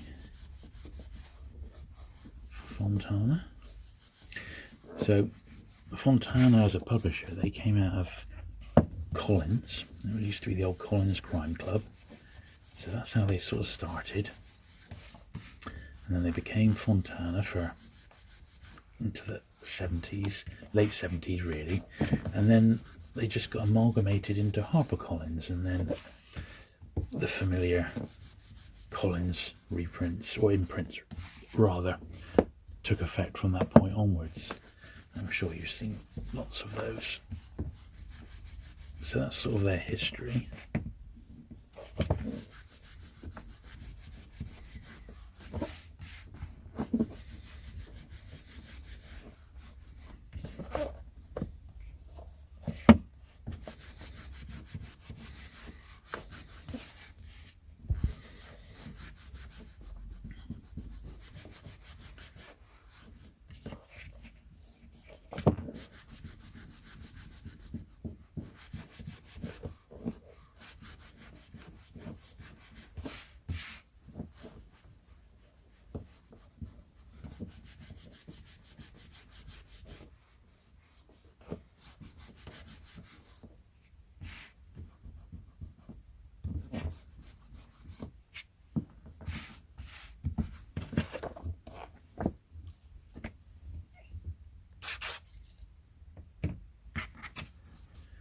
Last couple of Fontanas here. This is probably my favourite cover of all the ones we've come across in this particular collection.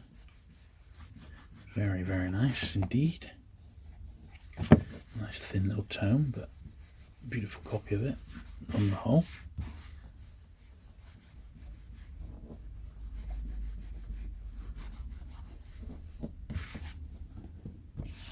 And then Gunnar Ash. So that's all the Fontana books tip top. Now we've got a few of those miscellaneous publishers. So we got, was it Hodder, and we've got Kimber, and we've got Viking and World. So we'll do those next. Right then, so we got a Viking War Giant, yes. Wings of the Wind. So the thing about these ones is they're not printed on the best sort of quality paper, so finding them in nice condition is actually tricky, in all honesty, because even when they were brand new they weren't exactly, that well made, and they didn't really allow multiple readings. So even though they're not like the most collectible publisher or anything, the fact that those are in quite nice nick is actually, that's really something. It's rare, There's only a couple of them in here, but they are scarce. Wonder how many they did. I, once again, got no idea beyond what I've actually got in my own collection, which is about maybe 6 or 7 of them, I think. Not many. But yeah, I think they're quite scarce. This is a World, a WDL. Now this is a similar sort of size to the Corgis. It's a little bit smaller.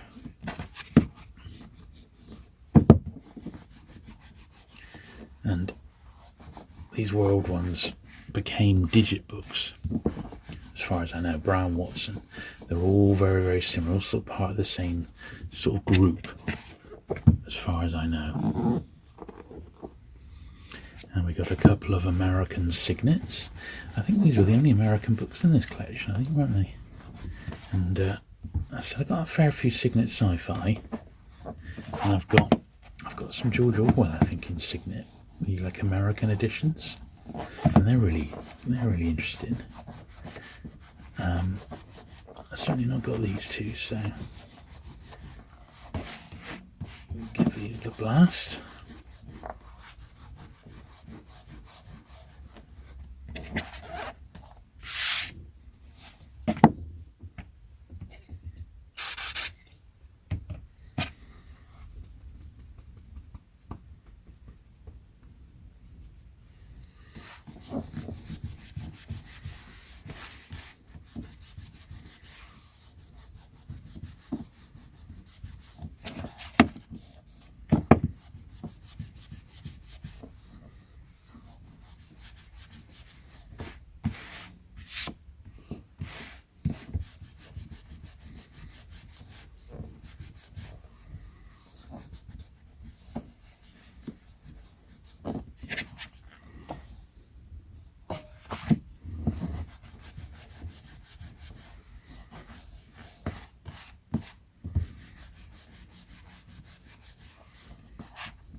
This is another world one, so this one's slightly out of position. That one should go with that one. So that's like a much earlier one, but it's also a giant. This was that Kimber. Don't often see these. They're not exactly the most good looking of books, but they are vintage, so we'll let them off. And even just handling these, you see bits of debris just falls off them, and that is sometimes what it's like when you handle vintage paperbacks. They just, even when they've been through the cleaning process, sometimes they just, these old ones, they just shed. It's like shedding skin. They're shedding bits of paper and that.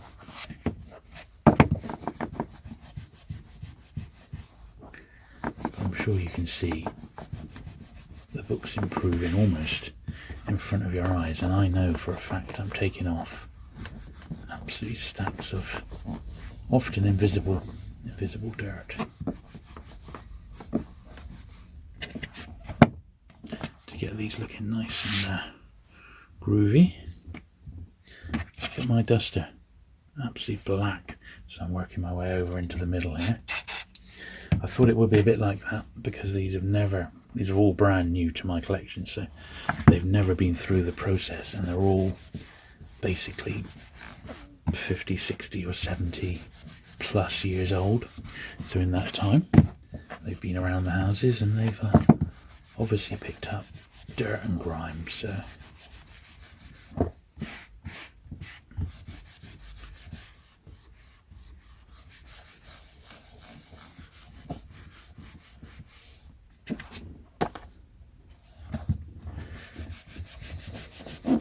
but I am, at least I hope you're glad and enjoying seeing me go through this. I was initially tempted to do this on my other channel, but I thought, no, this is exactly what viewers of this channel want, is to see me go through and clean books and get them looking as good as possible. So that's exactly why it should be on this channel and not my main one.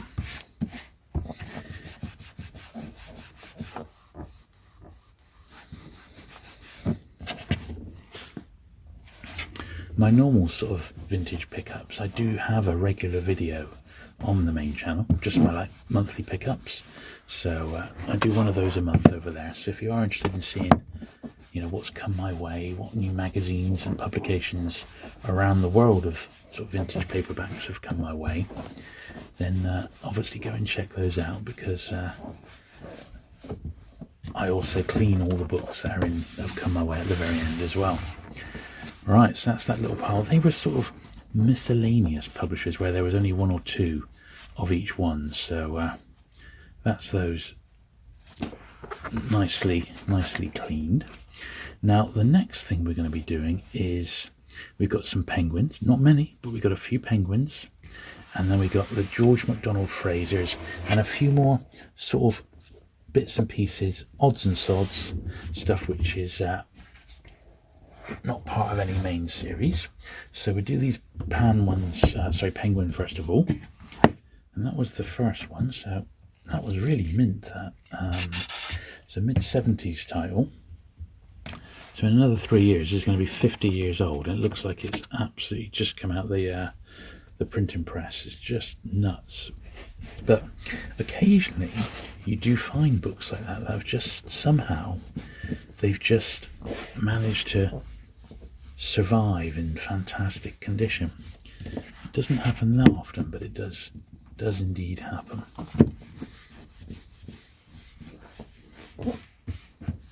Now and again.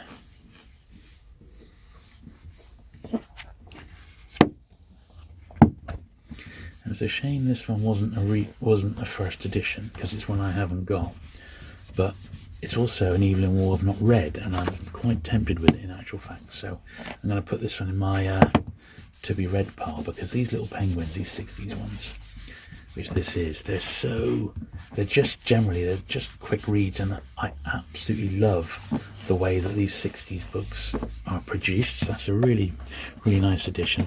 So you just, without even opening it, I know it's going to be a beautiful book to sort of hold and read, as you can see. And you'll be able to fly through that in no time. At least I could, you know. And because it's a second, I'm not going to worry about any sort of collectability to it at all. But it's a great book to read, and that's ultimately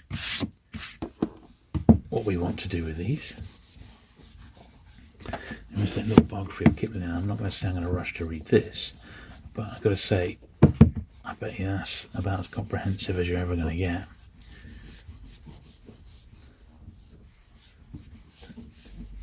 I don't think I've ever seen a Pelican biography like this before, so it's pretty cool. As right at the very end, in actual fact, because I'm collecting the first 600 Pelicans, that generally peters out towards the end of like 1967, 68. The publications in Penguin sort of ramped up at that point, and there's a lot more of them in the last few hundred, but unless I'm getting them dirt cheap, I'm just not going to go down that avenue, really, you know. This one was nice. It was a Penguin Modern Classic, but it was in a bit of a rough old state, so I don't think I'm going to be able to do a lot with it. But I'm pretty sure the first edition actually is in traditional Penguin livery, I think.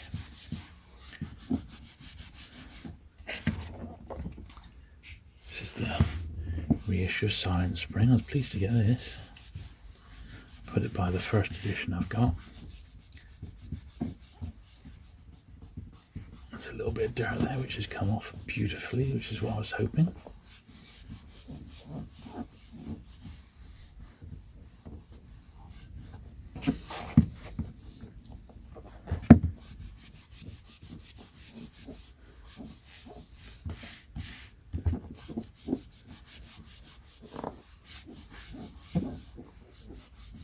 There we are. And of course, this one here, it hasn't got a cover that you can really... Well, it's not too bad, actually. I'm just wondering... Yeah, I think it's borderline. It's on that sort of period where you can afford to give it a cursory wipe, but not get it too damp or anything like that. So it's not really made a massive difference, in all honesty, to it, but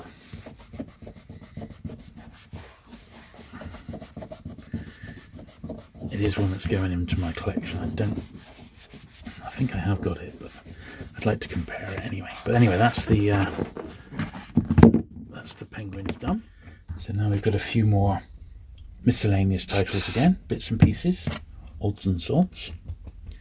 So we'll get these done. This is an Odd Ace book, and I think these are also connected to World or WD books as well at some point. And it was, you know, sort of one of the, not the mushroom publishers, but one of the publishers that sort of sprang up tail end of the 1950s and hung around for a while before I suspect they were sort of gobbled up by another publisher.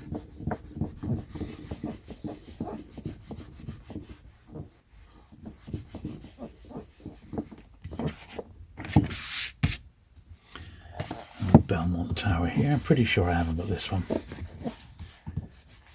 think I would have remembered it. Bit of an odd choice, but bit of an odd publisher, in all honesty, Belmont. But for a book with a black cover, that's come up really, really nicely. This is that Mayflower one. Now, I'm not mad on Mayflower books, but this is that Foreign Legion title, so I think it might be quite a good one. It's a good subject, Foreign Legion books. Generally pick those up when I see them.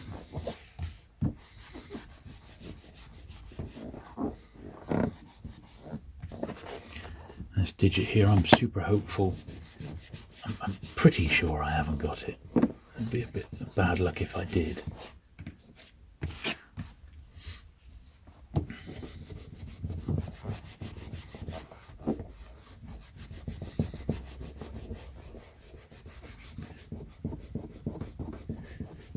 Yeah, sticker at the bottom there, a bit of dirt's coming right off.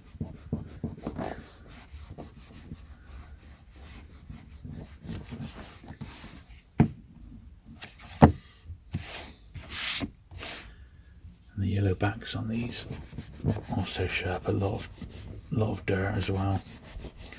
Just how they are.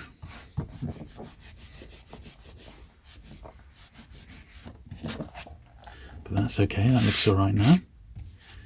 This one was fairly recent, and it looked, once again, it looked pretty much mint, so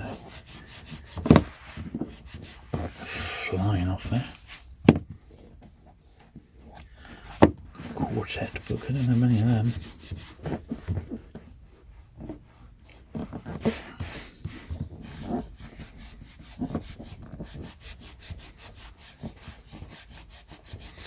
But I think on the whole, I've had a good run with this particular batch of books, because it was a bit of a punt.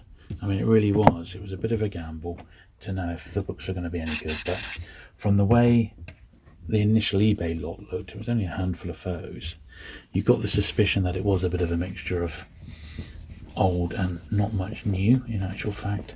And that's exactly what it proved to be. And I gave the seller a call and I said, I'm mainly interested in the old stuff. He said, well, there's loads in there, and I've just got to clear it out. So I said, yeah, go for it.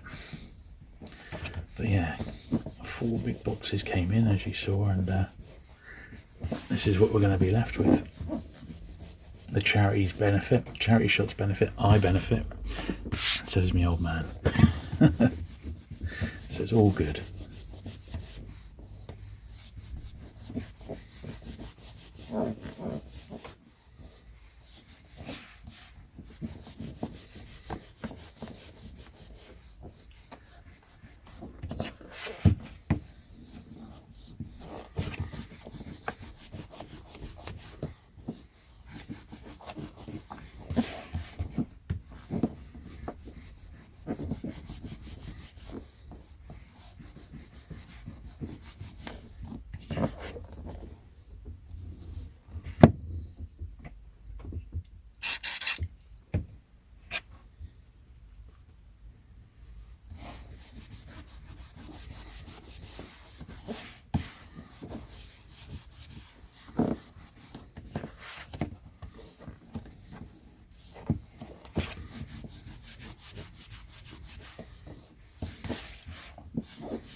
Lovely, that's come up pretty nice. That, look how bright and white that sort of cover is. It's the second flash from the book.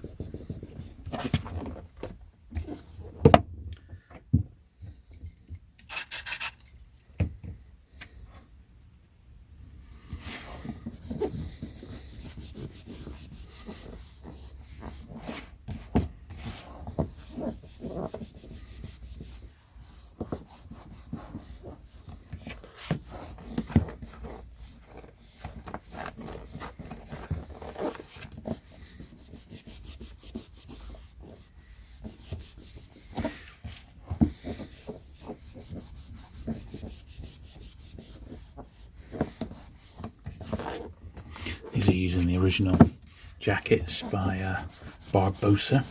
They were the ones that were used on the hardbacks as well. Really, really distinctive and nice, nicely illustrated.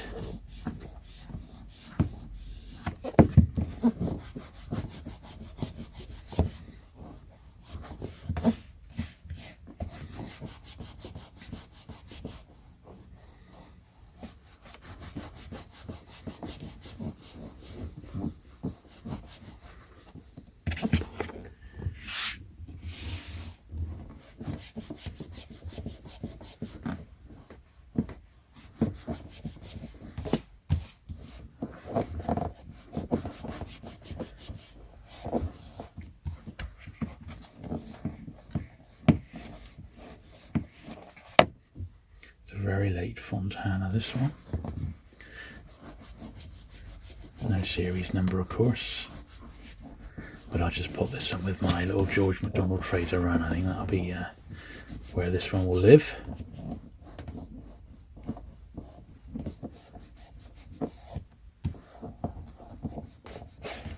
Lovely. So that's them. So next thing we'll tackle will be the vintage pan books.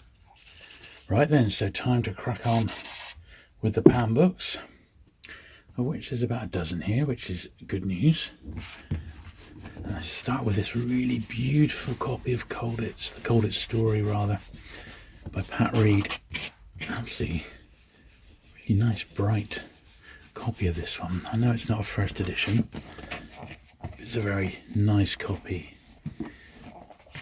as a reprint. The Colditz story in particular has always sort of fascinated me. What they went through in their ingenuity in escaping.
And these pans on the whole were certainly better than average copies, which is always nice to see, because I can compare them to the ones in my own collection and do a little bit of upgrading, possibly,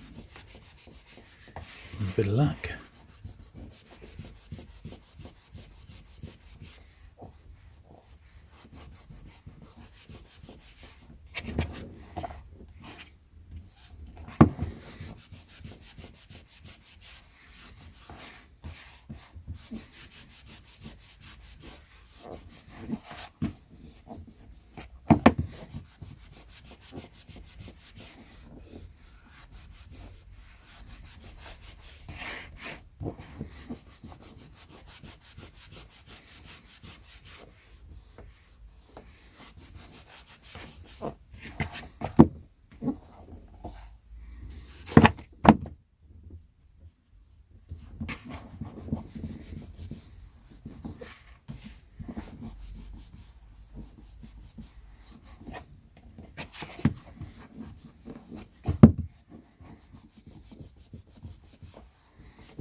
Really like that copy.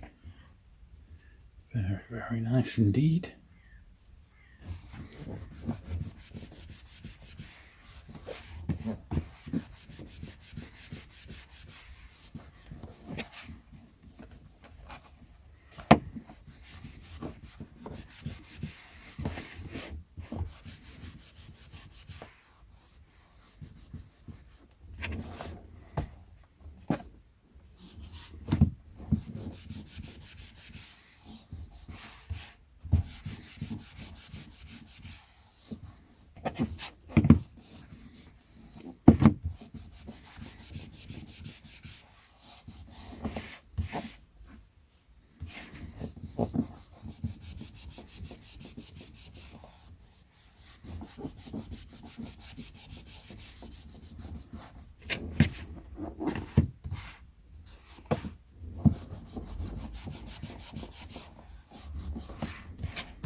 Rest assured, I shall be giving this duster a clean before next week.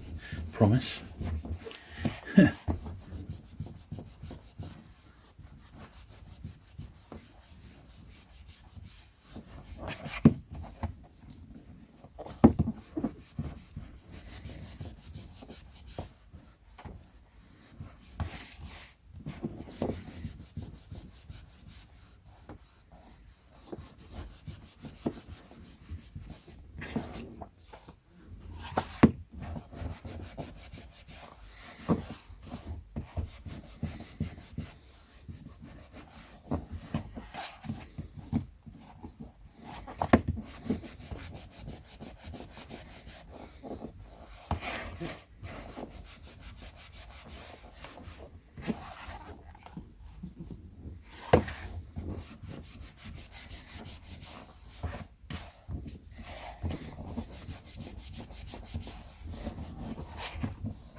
There we are. So that's all the vintage pans done. And very nice they look as well.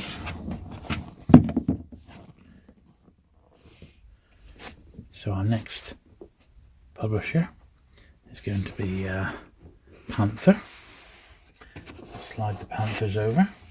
Going to use the other side of the duster now because that one's just about had it. So the Panthers, I've noticed over the years when I've been collecting Panther that they just don't turn up in the greatest of shape. Now, I don't really know why. There is possibly something to do with the printing process and what was spent at the time, but they haven't generally lent themselves to be that robust, so they don't lend themselves to rereading very much. And they, as I said, they just don't seem to have really lasted as much as some other publishers, like Pan and Penguin, for example. So when you come across them and they're in nice condition, like that one's an absolute beauty, it's cause for celebration, really, you know.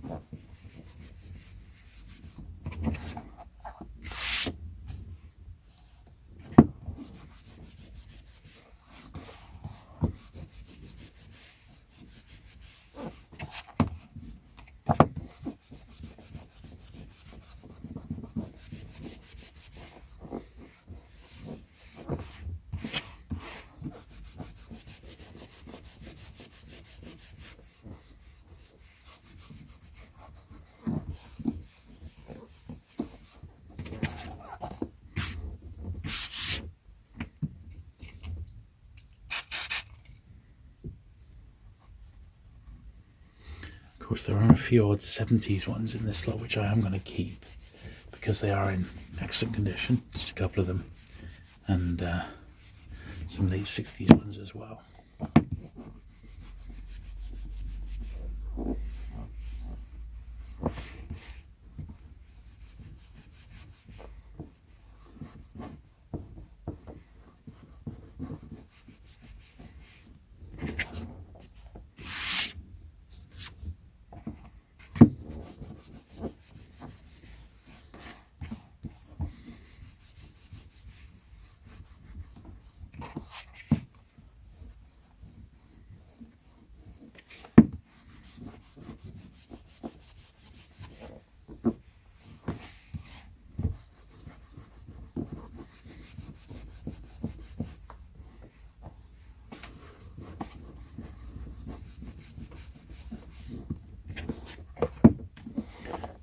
came off that. I mean, look, we've only done 4 books, 5 books. Look at it.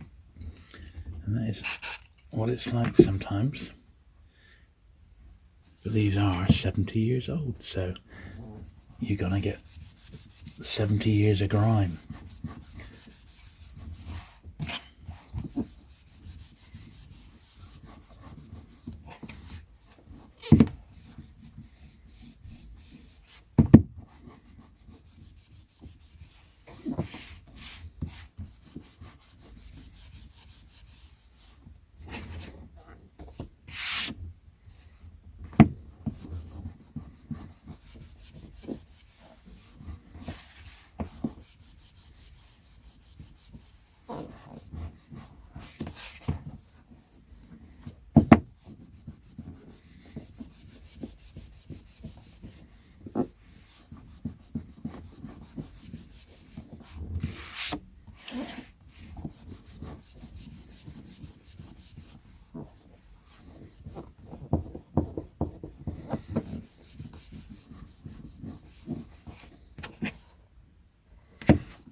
These are coming up really nicely. Beauty.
Another very delicate one.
Right, so that's all the Panther books done, and that just leaves the vintage corgis. So we'll do those next. So the last little bit now. This is the corgis, and I do love the vintage corgis. And I think we've done a very comprehensive job in cleaning these books up. We've done very, very well. So I, for one, have given myself a pat on the back. But if you've made it this far, maybe in one sitting, maybe over a few sittings, then if you could just smash the like button, that would be your way of showing me your appreciation. And obviously, if you've not already, do please subscribe to the channel and my other one for regular paperback content, amongst other things.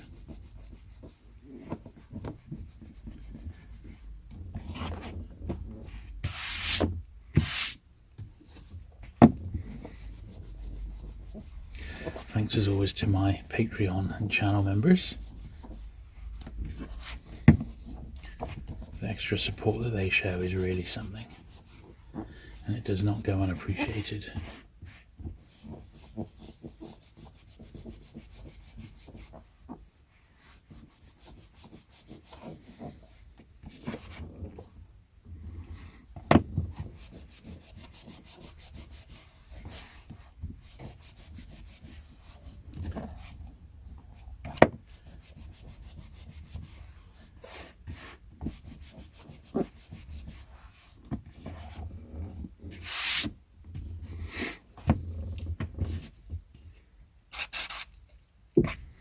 But I think I have to say this was by far the best paperback find, or the best paperback haul that I've had personally all year, by quite a way.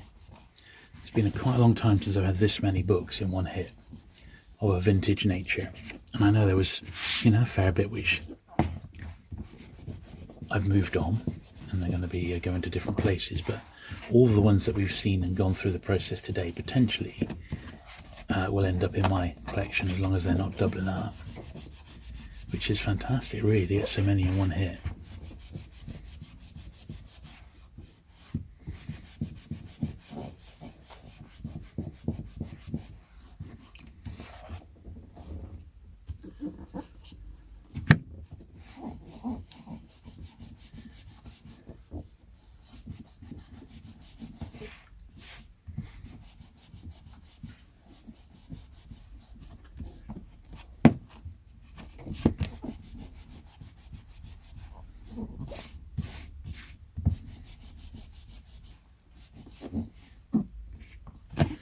Another really, really nice one.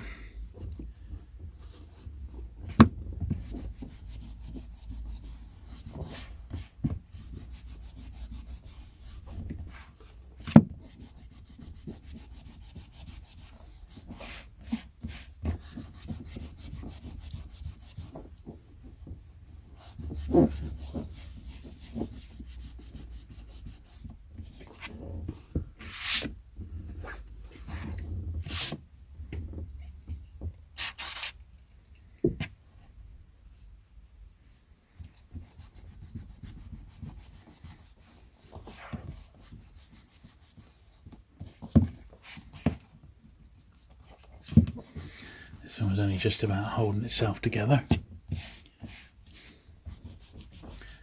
So it's in the collection on slightly borrowed time. Let's see how we go.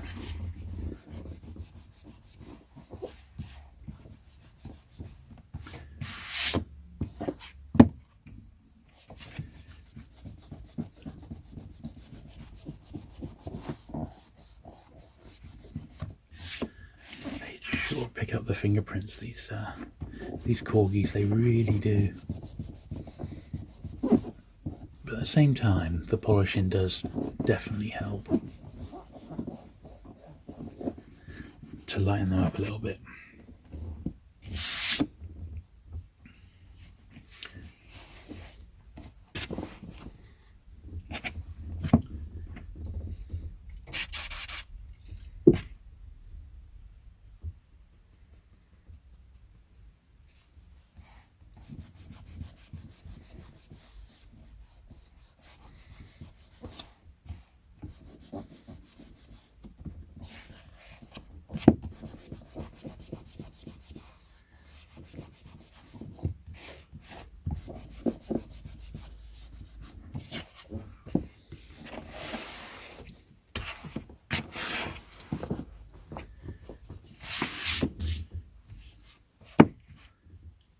I've got this one, but I don't know if it's in such nice condition.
Well, it's sad that it's coming to an end, but at the same time it was a bit of an epic, and it's almost been like a double episode, so I've spoilt you a little bit today, but it's okay, I don't mind. I think sometimes it's better to do these things in one hit, as one sort of extra long video, rather than split them into two parts, which is what I was going to do. I hope that it doesn't impact on me having time to do a video for next week, but I don't think it should. And we'll do the miscellaneous British paperbacks as planned, I believe.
Excellent.